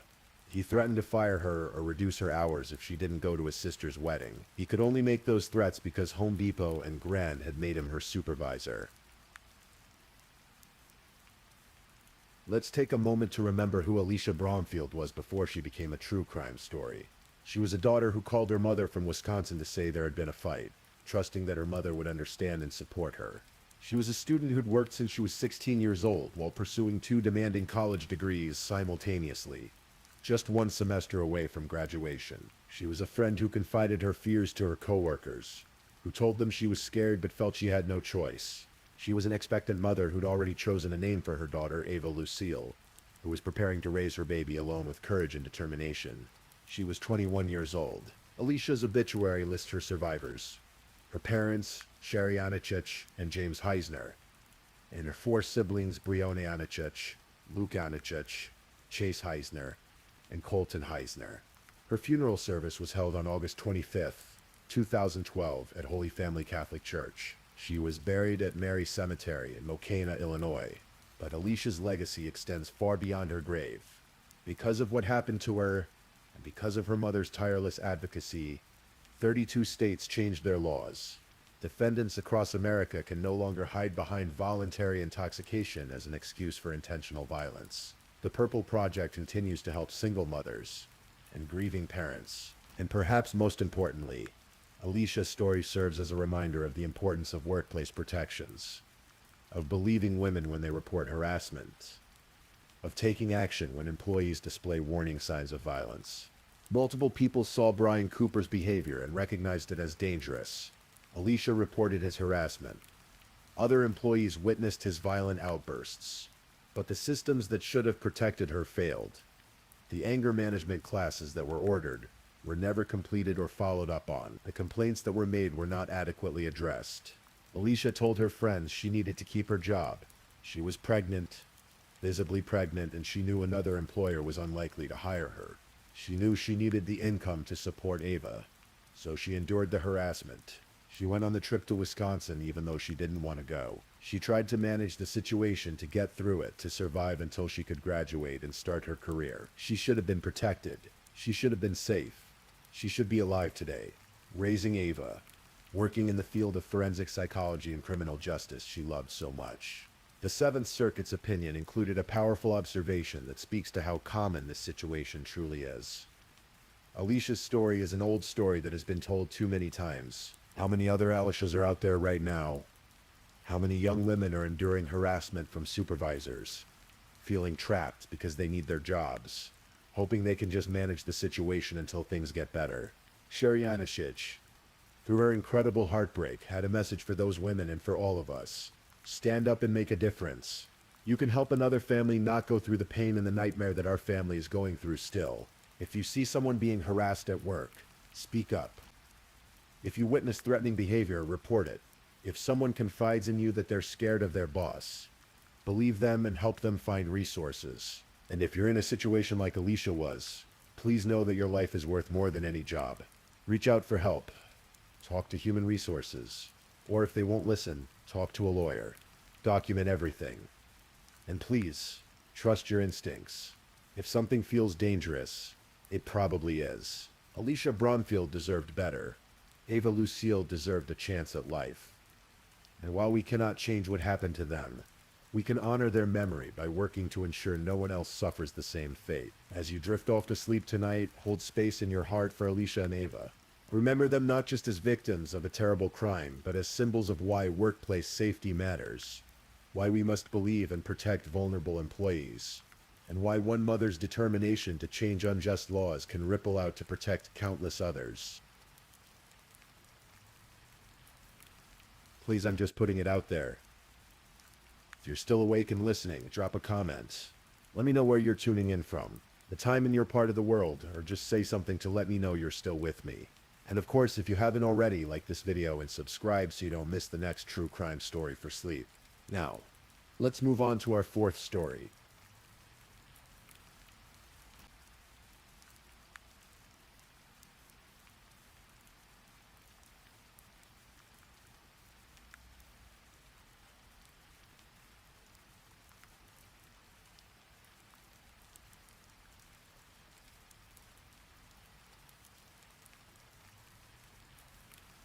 Story 4.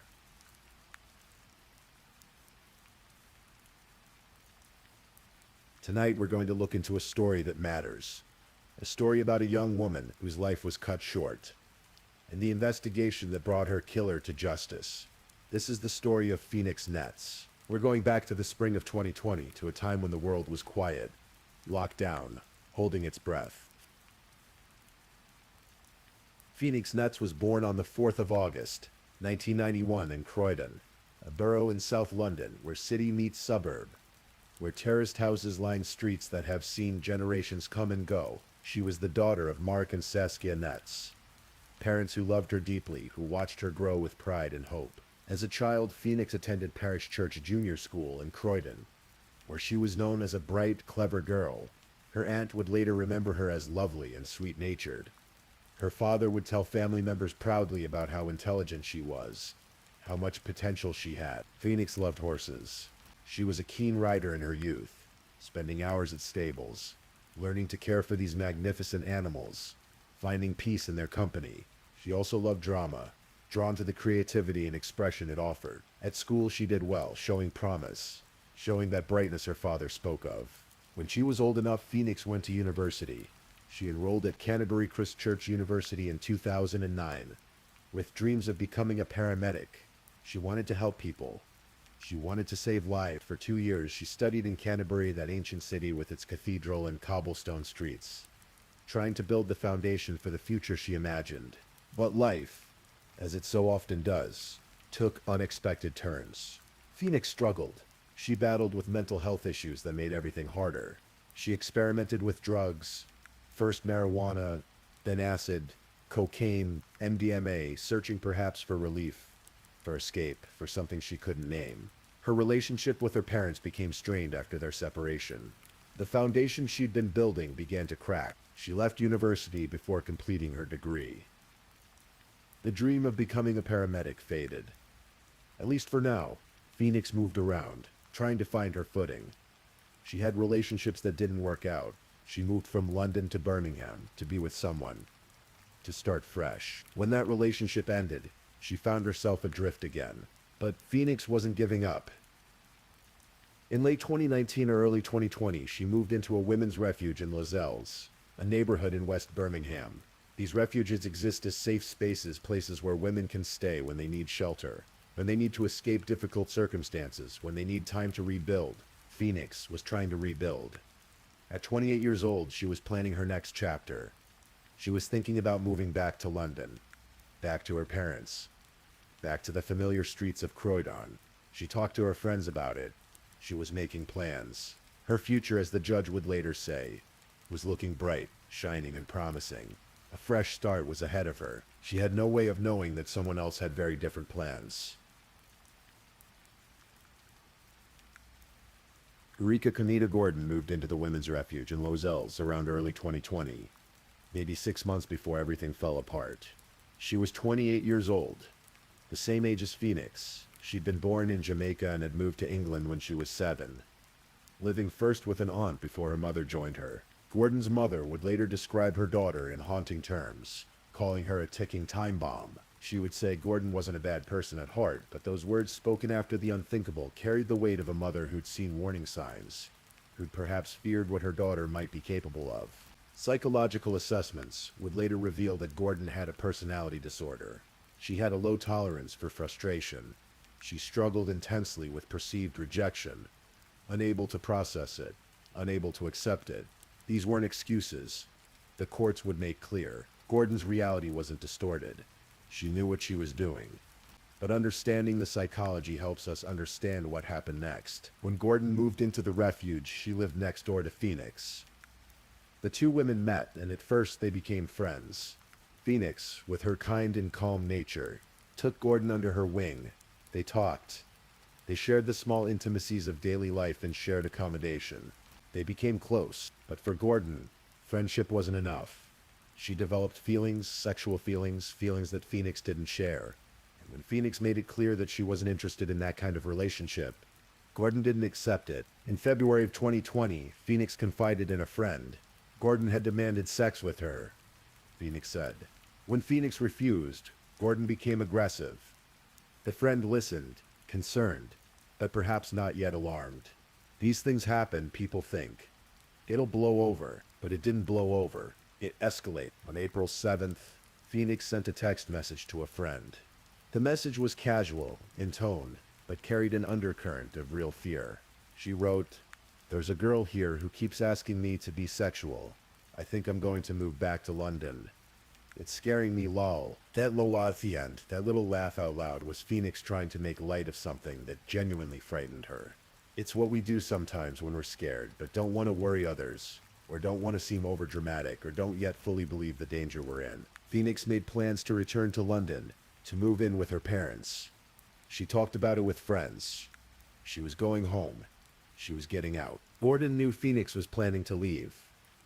And for Gordon, with her inability to handle rejection, with that ticking time bomb her own mother had described, Phoenix's planned departure was intolerable. April 16th, 2020. It was a Thursday. The United Kingdom was in lockdown because of the coronavirus pandemic. The streets were quiet. People stayed home.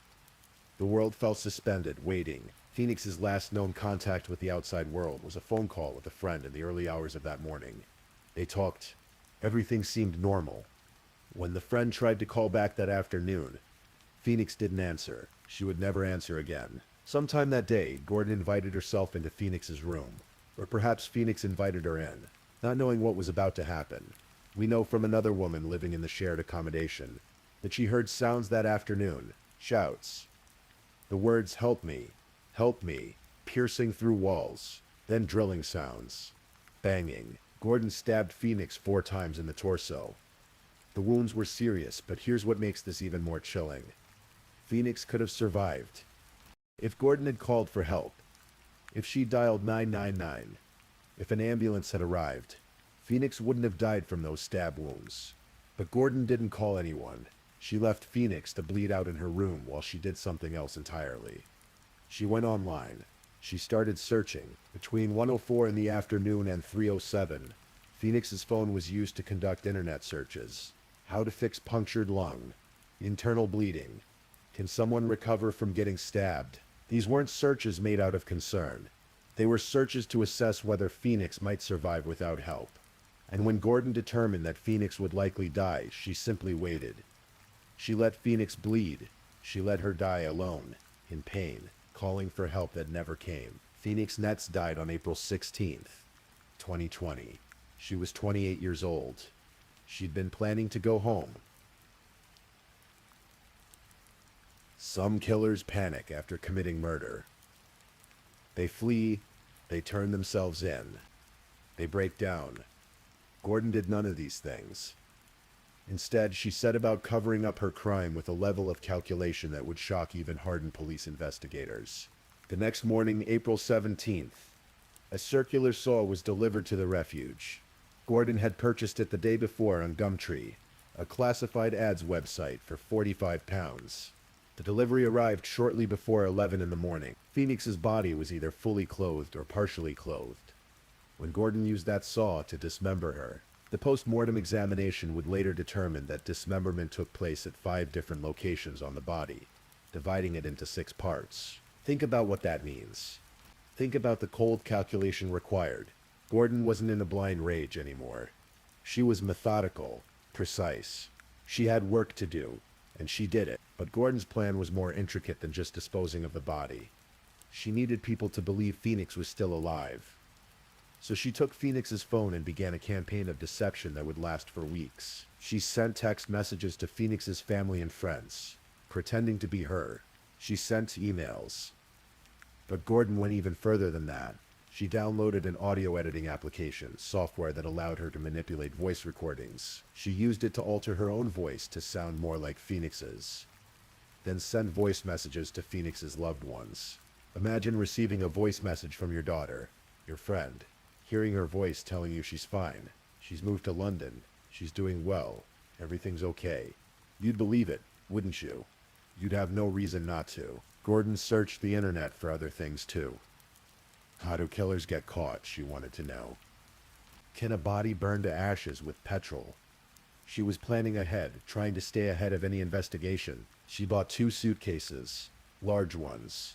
She packed Phoenix's dismembered body into them, sealing away the evidence of her crime. The Forest of Dean is one of England's ancient woodlands, spreading across 44 square miles between the rivers Severn and Wye, near the border between England and Wales. It's a place of oak and beech trees, of quiet trails and hidden clearings, of history stretching back to the Iron Age. Gordon chose the Forest of Dean as the place to dispose of Phoenix's body. It's about 80 miles from Birmingham, far enough to create distance, remote enough to offer concealment. She made multiple trips there over the coming weeks. She took trains, she booked cars through Gumtree. She carried those 2 suitcases, heavy with their terrible contents, through stations and into vehicles. And somehow no one noticed, or if they did, they didn't say anything. In the Forest of Dean, Gordon found spots to hide the suitcases. At one point, she hid them in Handsworth Cemetery, back in Birmingham, for several days before moving them. She attempted to burn Phoenix's remains in the woodland, trying to destroy the evidence completely. She poured petrol on the body parts and set them alight, but burning a human body completely is nearly impossible without specialized equipment. The fire charred the remains, damaged them, but didn't destroy them. Gordon must have realized this, must have seen that her plan wasn't working as she'd hoped. On May 12th, 2020, Gordon hired a driver to take her to the Forest of Dean again. She had the 2 suitcases with her. According to police, she was planning to move the remains into Wales, to burn them further, to finally complete the disposal she'd been working on for weeks. But then something happened that Gordon hadn't planned for. Something random, something lucky. If you believe in luck, or providential if you believe in that. Someone noticed. It was late at night on May 12th.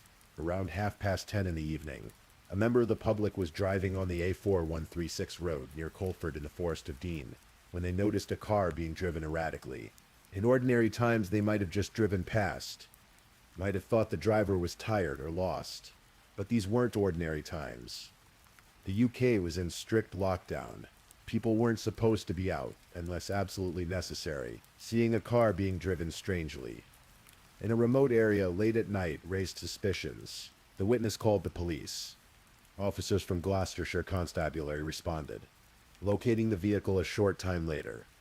They spoke with 2 people, a man in his 30s from Wolverhampton, named Mahesh Sarathia, and a woman in her 20s from Birmingham. The woman was Garika Gordon. The officers checked the car's registration and found it was registered to an address in Wolverhampton. Something felt off about the situation. Why were these people out here in the middle of a forest late at night during lockdown? They asked Gordon and Sarathia to step out of the vehicle. Near the car, close to the entrance of Stovefield Quarry, they noticed two large suitcases. The officers asked what was in them. Gordon tried to push the officers away when they moved toward the suitcases. She didn't want them to look inside.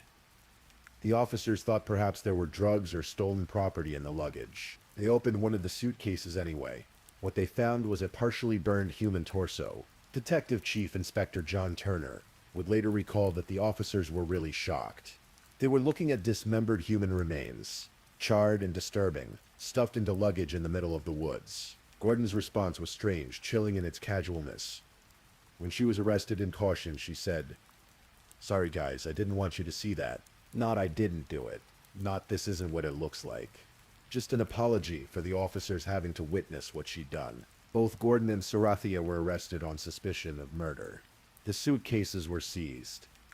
The vehicle was taken for examination, and thus began one of the most intensive investigations Gloucestershire and West Midlands police had ever conducted. The Forest of Dean became a crime scene. Police helicopters circled overhead. Forensic teams combed through the woodland. The A4136 was closed between Monmouth and Colford. Officers searched Stovefield Quarry in the village of Staunton, but they didn't know who the victim was. Not yet. The remains were too badly burned, too damaged for visual identification. They would need DNA testing. They would need dental records. They would need time. Meanwhile, Gordon and Sarathia were taken into custody for questioning. Initially, they received a 12-hour custody extension, then another 36 hours.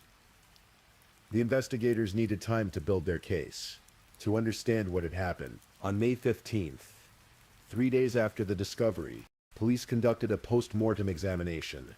It was inconclusive. The burning had made determining the exact cause of death difficult.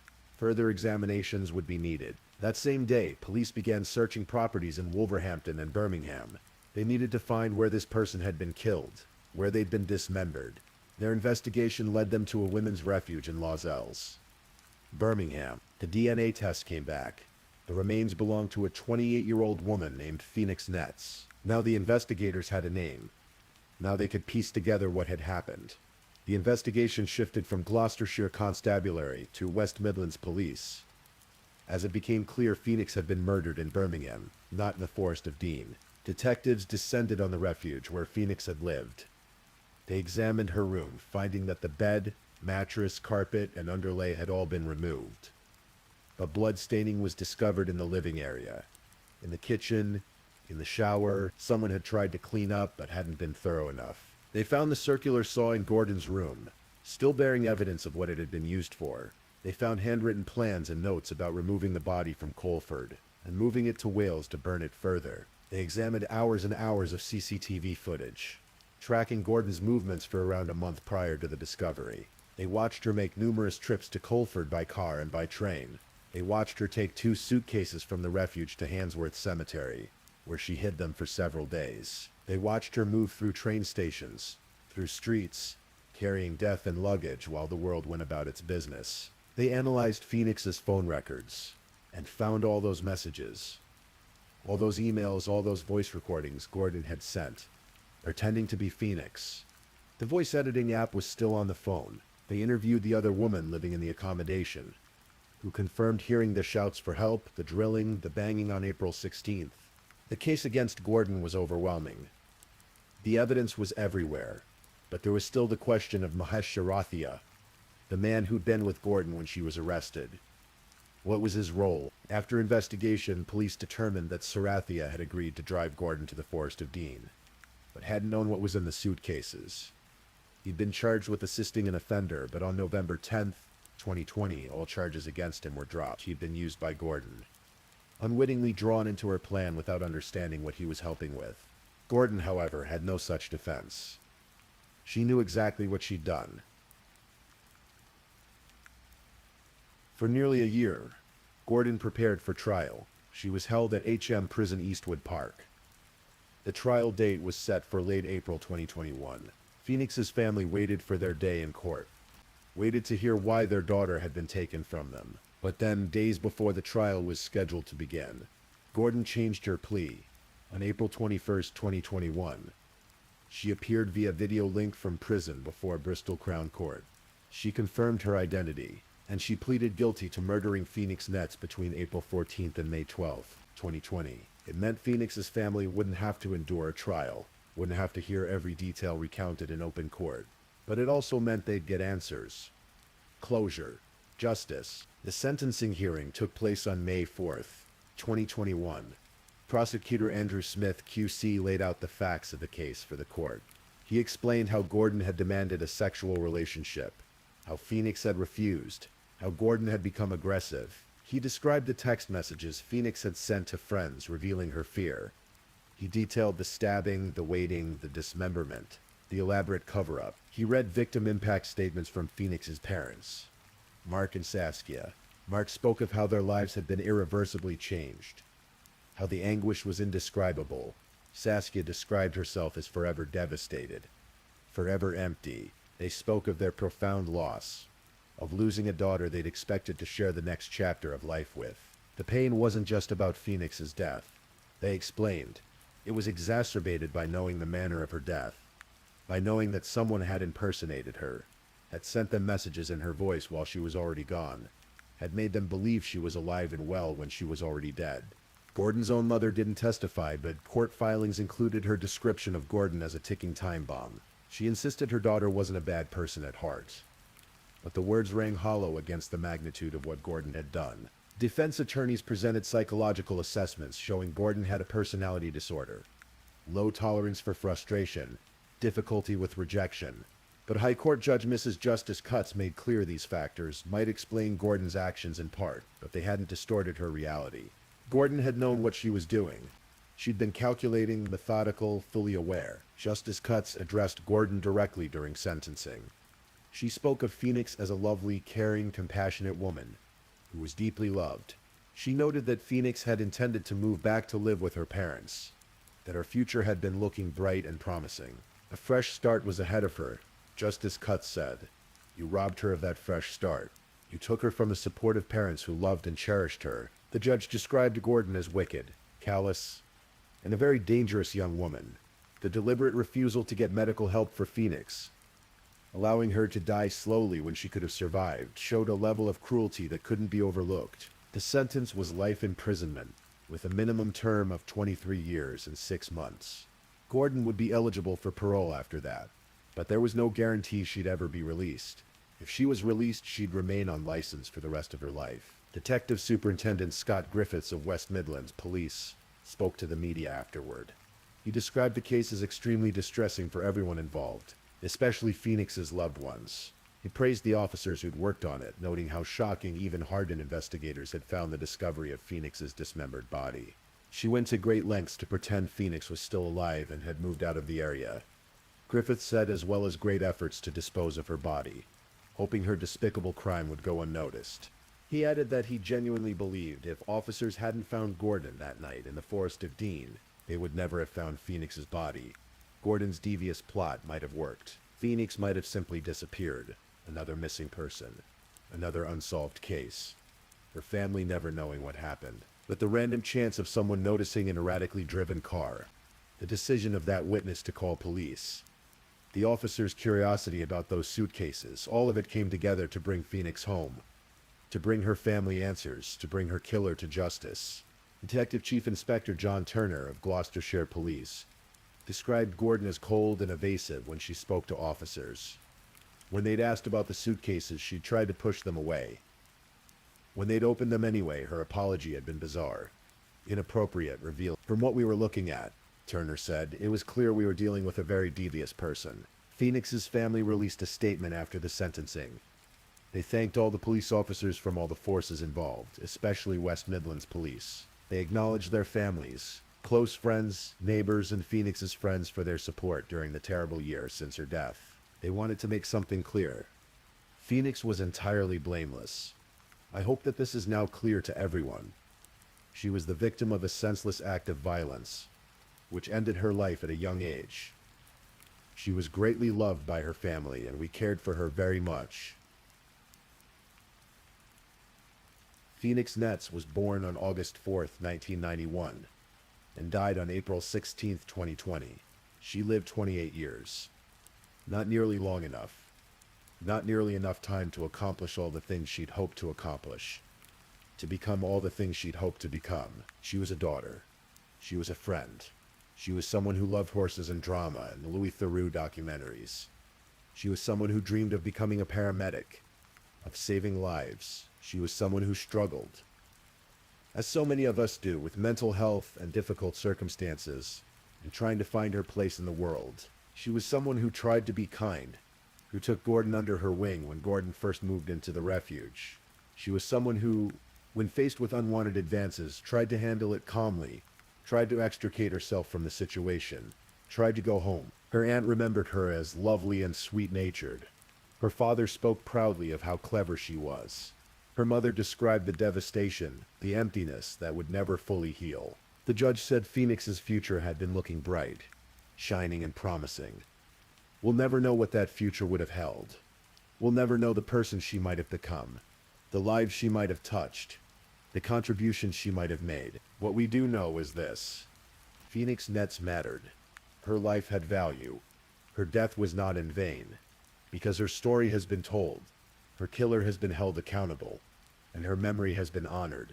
In the women's refuges across the United Kingdom, in the United States, around the world, there are thousands of women trying to rebuild their lives, trying to find safety, trying to start again. Phoenix was one of them. She was trying so hard. The tragedy of her death reminds us that these spaces, meant to be safe, must truly be safe. That we must listen when someone says they're scared. That we must take seriously the warning signs, the concerning behaviors, the escalating situation. If Phoenix's story can help save even one life, if it can encourage even one person to speak up, to get help, to take action before it's too late, then her death will have meaning beyond the senselessness of how it occurred. Rest in peace, Phoenix Nets. You were loved. You are remembered. You deserved so much more than what happened to you, but you are not forgotten. Your name was Phoenix, like the mythical bird that rises from ashes, symbolizing rebirth and renewal. Though you did not get to rise again in this life, your story lives on. Your memory endures, and that, at least, no one can take away.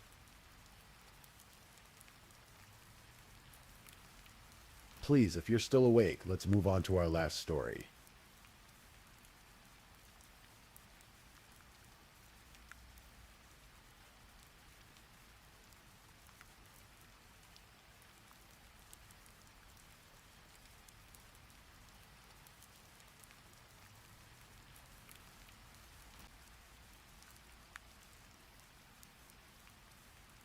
Story 5.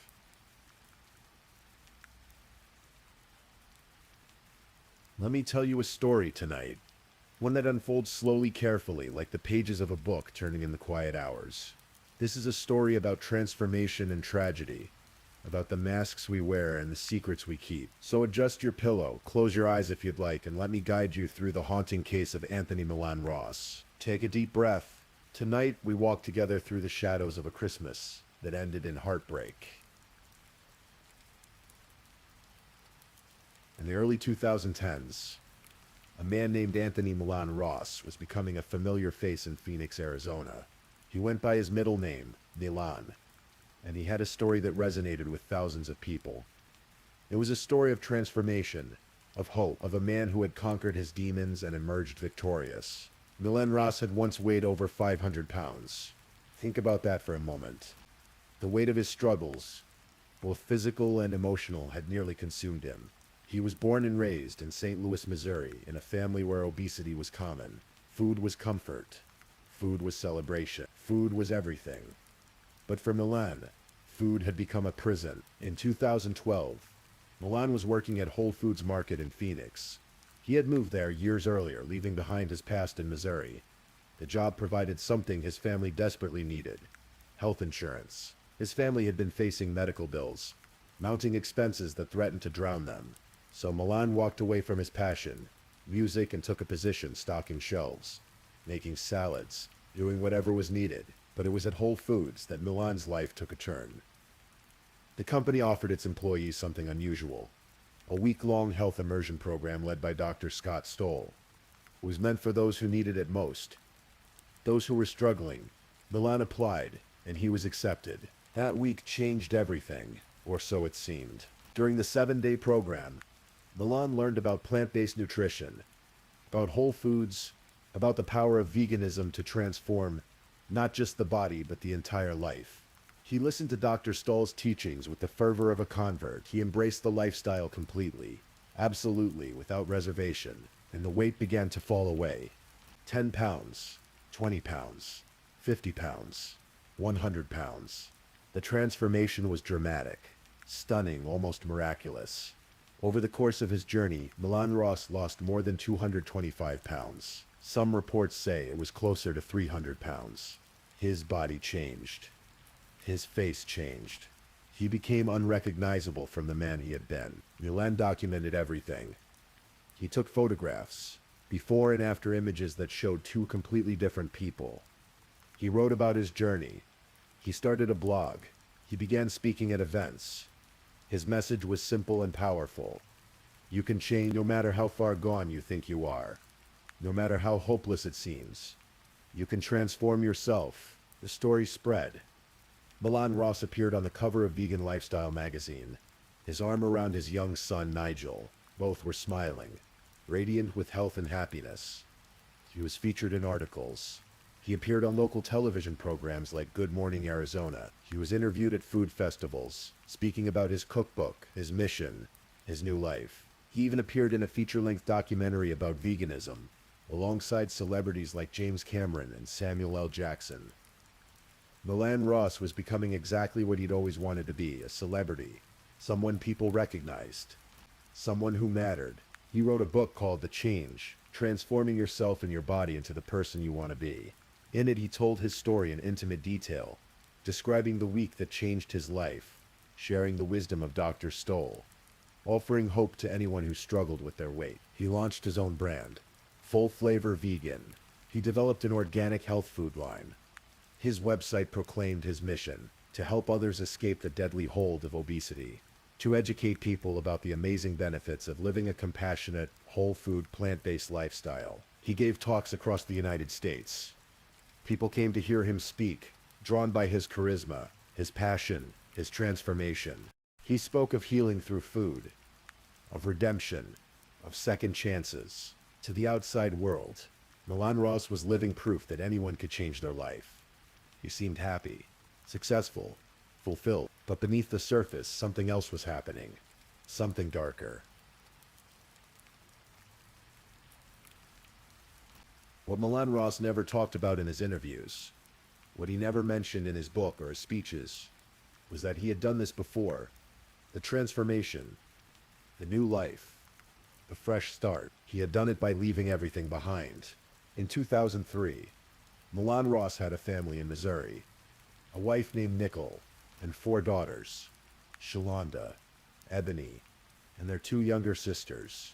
They were his first family.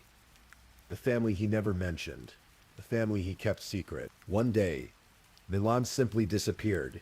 He left Missouri, left his wife, left his 4 young daughters. He didn't say goodbye, didn't explain, didn't leave a forwarding address. He just vanished like smoke dissipating in the wind. Nicole Ross tried to find him. She searched. She made earnest, diligent attempts to locate the father of her children, but Anthony Milan Ross didn't want to be found. He had moved to Phoenix, Arizona, and he had started over, completely, totally, as if his first family had never existed. In 2008, 5 years after he left, Nicole Ross filed for divorce in St. Louis. The divorce papers noted that her attempts to locate him had been unsuccessful. He was gone, and he wanted to stay gone. By then, Milan had already met someone new, a woman named Iris Sutherland. She was ambitious, driven, warm-hearted, the kind of person who would go out of her way to make your day better. As her sister would later recall, Iris had a passion for life that was infectious. She worked as an administrator at a medical center.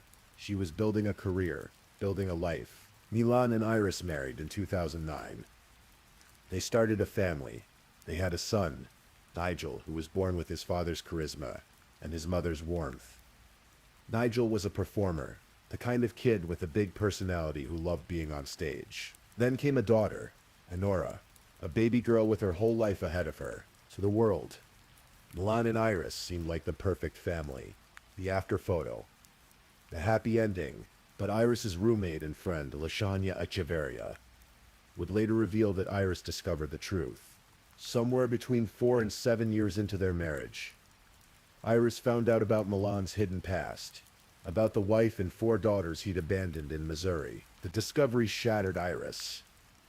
Not just the fact that Milan had been married before, but that he had abandoned them, that he had 4 daughters who grew up without their father, that he had kept this enormous secret from her all these years. As Echeverria explained, Iris felt the real breach wasn't just the secret itself, but that she hadn't been given a choice. If she had known, she might have made different decisions about her life. Eventually, Milan's 2 eldest daughters from his first marriage came forward. Shalonda Ross and Ebony Shanice Ross were willing to tell their truth. They spoke about what it had been like growing up with Anthony Milan Ross as a father, and their stories painted a very different picture from the one he presented to the world. Shalonda, the eldest, described abuse. She talked about being punched, choked, slapped by her father. She spoke of having to stay home from school until the bruises faded, until the evidence of violence was no longer visible. Even years later, she still had nightmares about those days. Ebony, the second daughter, talked about food. How ironic, she noted, that their father had become famous for teaching others about healthy eating, about healing through food, because for Ebony and her sisters, food had been a weapon, a tool of torture. She described a punishment that lasted an entire year. Milan would lock them in their room. Their bathroom breaks were limited. Their time outside was controlled. And their food was restricted to butter and sugar rice, every single day, for a year. Meanwhile, Milan would cook other foods, elaborate meals with rich smells, and he would blow the aroma in their faces, taunting them with what they couldn't have. Both daughters said they were kept as secrets. Dark, dirty secrets, as Ebony put it. Their father had run from his past, leaving them behind like unwanted baggage. When Iris discovered this history, when she perhaps spoke with these young women and heard their stories, it may have been the final push she needed. She filed for divorce in June of 2017, 6 months before Christmas. The divorce was devastating for Milan Ross. Not because he was losing Iris necessarily, but because he was losing everything his marriage to Iris represented. Prosecutors would later argue that Milan Ross was obsessed with celebrity, with status, with being recognized and admired. His entire identity was wrapped up in his public image. The successful vegan chef, the motivational speaker, the author, the man who had transformed his life. But the reality was different. The success was a facade. The money wasn't really there. Milan was depending on Iris's income to maintain the lifestyle he craved. She was the one with the stable job, the steady paycheck. Without her, the whole carefully constructed image began to crumble. As the prosecutor would later say, his 5 minutes of daytime TV fame was up. The money, the success, all a facade. And so was the perfect family. After the divorce filing, Milan's behavior became increasingly erratic. Iris's sister, Mary Wogas, said Milan was acting strangely, threatening. Iris told her sister she was worried, but she never thought Milan would hurt their children. That was unthinkable. Whatever problems existed between Iris and Milan, surely their love for Nigel and Honora would protect the children. The divorce was finalized in September 2017. Iris and Milan had joint custody of the children, but friends said Iris was considering fighting for sole custody. Perhaps the conversations with Milan's abandoned daughters had convinced her that her children weren't safe. Or perhaps she simply knew her ex-husband better than anyone else. In the months leading up to Christmas, Milan Ross was searching the internet. His search history, which would later be presented in court, revealed his state of mind. He searched for firearms, for silencers, for battery acid, sulfuric acid, skin-melting acid. He looked up information about disposing of evidence. And he searched for something else, something chilling. He looked up news stories about other families who had been murdered on Christmas Day. Milan's defense attorney would later argue that these searches were just ruminations, the obsessive thoughts of a man struggling with depression and insomnia. After all, Milan was also making plans for the future during this time. He had adopted a dog. He had proposed to a new girlfriend just 3 days before Christmas. He had written himself a check for his business on Christmas Eve. These were the actions of someone planning to continue living, weren't they? But the prosecution saw it differently. To them, the internet searches revealed premeditation, planning. A man who thought about what he was going to do, meant to do it, and then did it. Milan had also been talking to people, dropping hints.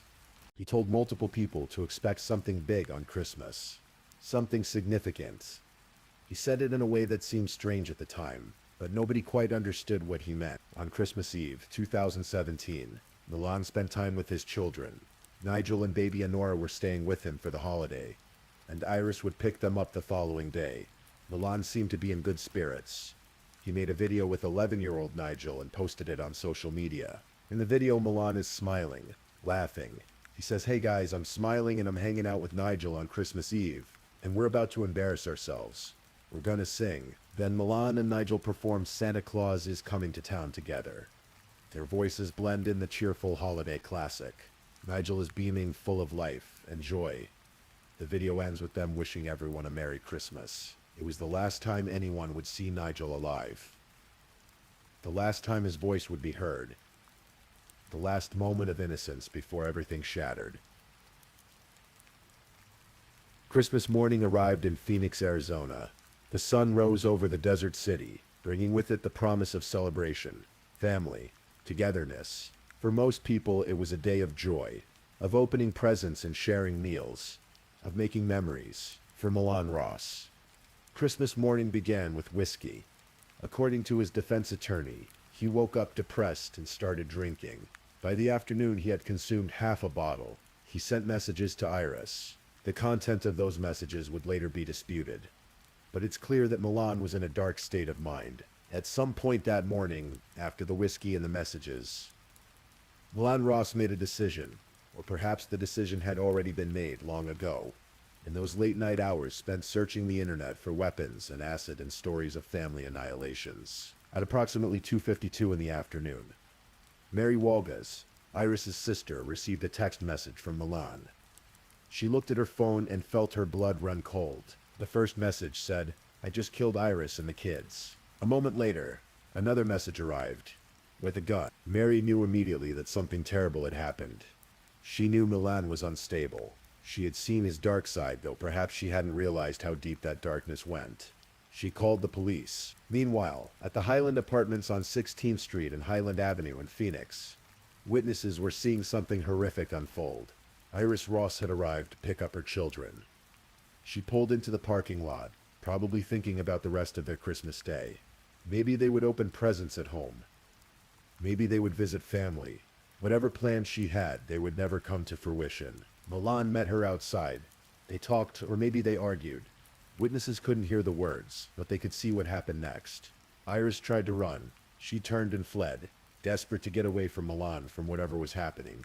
Then Milan had a gun. He raised it and fired. The sound echoed across the parking lot. Iris fell. A witness approached, horrified. They asked Milan if Iris was okay. Milan looked at them and said simply, "No." Then he pointed the gun at the witness. A threat, a warning. "Stay back." The witness froze. Milan turned and walked back into his apartment. The witness heard 2 or 3 more gunshots from inside, sharp cracks that split the air. Then silence. Police arrived within minutes. They found Iris Ross's body on the front patio, lying motionless in a pool of blood. She had been shot as she tried to escape. She died on Christmas Day, trying to pick up her children from their father. The police quickly realized that Milan was still inside the apartment, and so were the children. Nigel, 11 years old, and Nora, only 10 months old, just a baby. What followed was a 6-hour standoff that would stretch into the night. The Phoenix Police Department surrounded the Highland Apartments. Officers established a perimeter. They brought in negotiators. They tried to make contact with Milan Ross. Milan was barricaded inside with his 2 children. The police didn't know the children's status. Were they alive? Were they injured? The uncertainty was agonizing. The negotiators talked to Milan for hours. They tried to build rapport to find some way to resolve the situation peacefully, but Milan kept changing his story. Sergeant Jonathan Howard would later describe how Milan would make contradictory statements. Sometimes he said the children were still alive. Sometimes he threatened to kill them if the police didn't leave. Other times he made comments that suggested he had already killed them. The police had to proceed carefully. Every decision carried enormous weight. If the children were still alive, a wrong move could end in tragedy. But if Milan had already killed them, then time was being wasted while a murderer remained free. As the afternoon turned to evening, the police deployed a robot into the apartment. The small machine moved through the rooms, sending back video footage. And then they found her, Honora Ross. The 10-month-old baby. She was dead, her small body lying still in one of the rooms. She had been shot. The discovery was devastating. But there was still one child unaccounted for. 11-year-old Nigel, the boy who had sung Santa Claus is Coming to Town with his father just hours earlier. The police continued their attempts to negotiate with Milan. But as the standoff wore on, it became clear that a peaceful resolution was unlikely. Milan was becoming increasingly erratic. The police made the decision to cut the power to the apartment, plunging it into darkness. At approximately 7:30 in the evening, a special assignments unit prepared to enter. They moved carefully, methodically. These were trained professionals who had done this before. But every situation was different. Every life mattered. As the officers breached the apartment, Milan Ross opened fire. The sound of gunshots filled the air. The officers returned fire, bullets flying in both directions in the darkened apartment. One officer, a 46-year-old man with 23 years of service to the Phoenix Police Department, was hit by shrapnel. He was injured but stable. The exchange lasted only moments, but it felt like an eternity, and then it was over. Milan Ross was taken into custody. He was alive, uninjured. He surrendered without further resistance. The officers secured the scene and began searching the rest of the apartment. And there, in another room, they found Nigel, 11 years old, the boy with the big personality who loved to perform, the boy who had sung Christmas carols with his father. He had been shot to death on Christmas Day by his own father. Outside the apartment, the sun had set. Christmas Day was ending. But for the families of Iris, Nigel and Honora Ross, the nightmare was just beginning. Anthony Milan Ross was charged with 3 counts of first-degree murder. He also faced 19 counts of aggravated assault on an officer, stemming from the shootout with police. The charges were filed the day after Christmas, but the case would not go to trial for years. Not for 1 year, or 2 or 3. It would be nearly 8 years before Milan Ross faced a jury for what he had done. Why did it take so long? David Black, a Phoenix criminal defense attorney not involved in the case, explained that this wasn't a simple matter. There were 3 deaths. It was a capital case, meaning the death penalty was on the table. There were mental health defenses being asserted, which required extensive evaluation by experts. And there was the shootout with police, adding layers of complexity.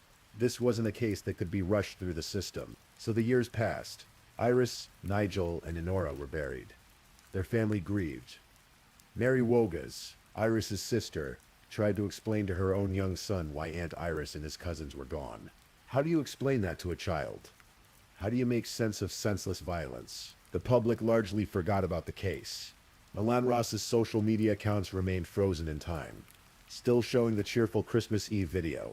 His books were still for sale. His image was still associated with health and transformation, even though he sat in jail awaiting trial for murdering his family. Finally, in September 2025, nearly 8 years after the murders, the trial began.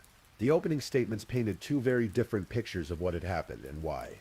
The prosecution, led by Maricopa County Prosecutor Richard Dusterhoff, described Milan Ross as vain and obsessed with celebrity status. They argued that he was financially dependent on Iris to maintain his lifestyle. When she filed for divorce, his carefully constructed world began to fall apart. The divorce meant losing not just his wife, but his image of the perfect family.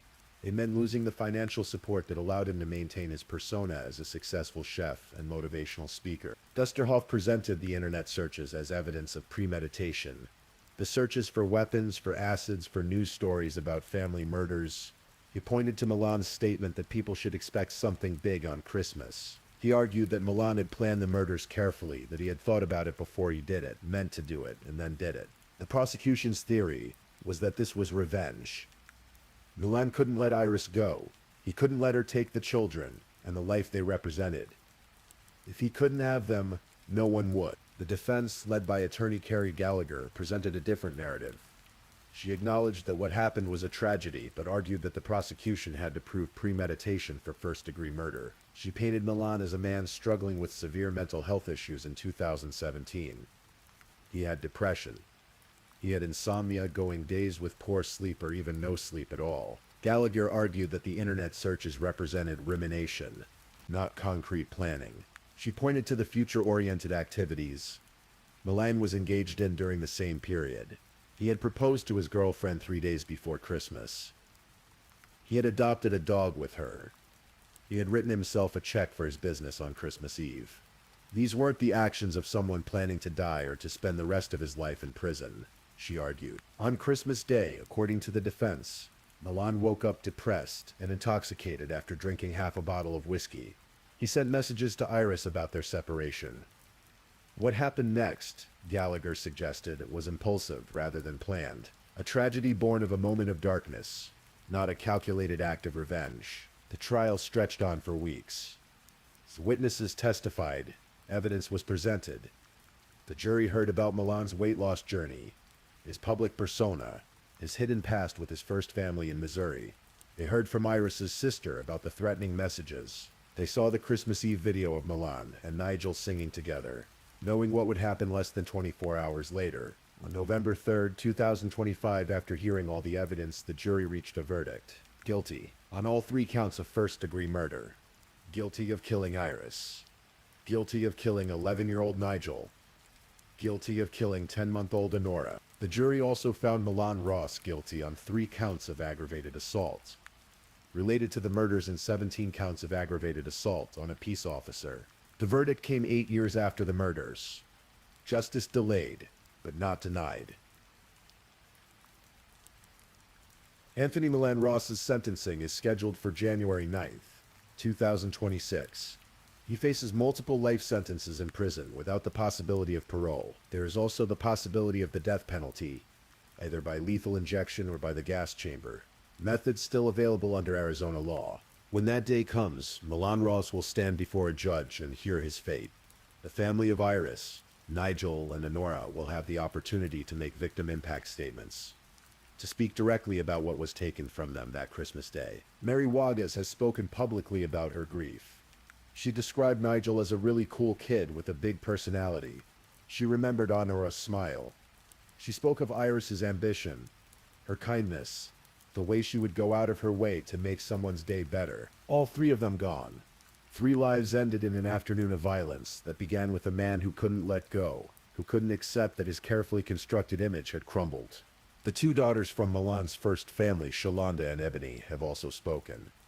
They said they were more than willing to testify if needed, to tell their truth about the man their father really was beneath the public persona. They've moved past their trauma through counseling and therapy, but they carry the scars of their childhood. And what of the public who followed Milan Ross's journey? The people who read his book, attended his talks, believed in his message of transformation. They were left to grapple with the disconnect between the man they thought they knew and the reality of what he had done. The case of Anthony Milan Ross raises difficult questions about the nature of change and redemption. Can someone truly transform themselves? Milan Ross lost hundreds of pounds and became a vegan chef, a motivational speaker, an author. He helped other people. His message resonated with thousands. But beneath the transformation, the old patterns remained. The abuse he had inflicted on his first family, the abandonment, the violence, the need for control. These things didn't disappear when the weight came off. They were still there, waiting. Perhaps the greatest tragedy is that Milan Ross's message wasn't entirely false. People can change their lives. They can lose weight, adopt healthier habits, transform their physical health. But physical transformation doesn't automatically heal psychological wounds or address deep-seated issues of control, violence, and abuse. The case also highlights the hidden nature of domestic abuse. To the outside world, Milan and Iris seemed like a happy couple, the perfect family. But behind closed doors, there was a history of control and manipulation, red flags that perhaps weren't visible until it was too late. Iris Ross filed for divorce. She tried to escape. She was building a new life for herself and her children. But on Christmas Day, when she arrived to pick up Nigel and Honora, she walked into a nightmare. We're left to wonder what might have been, if Iris's fears had been taken more seriously, if Milan's first family had come forward sooner. If the justice system had intervened, could this tragedy have been prevented? There are no easy answers. Only the stark reality of 3 lives lost and countless others forever changed.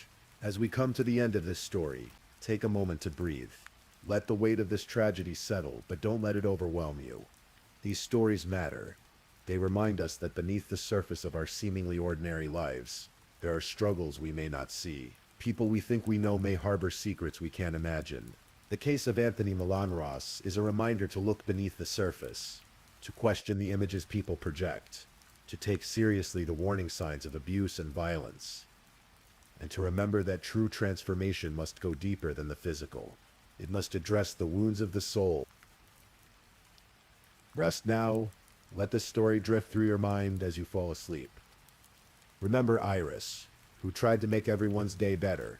Remember Nigel, with his big personality and love of performing. Remember baby Honora, who barely got to experience life at all. Their memories deserve to be honored. Their story deserves to be told. And perhaps, in the telling, we can find some measure of meaning in the tragedy. Good night.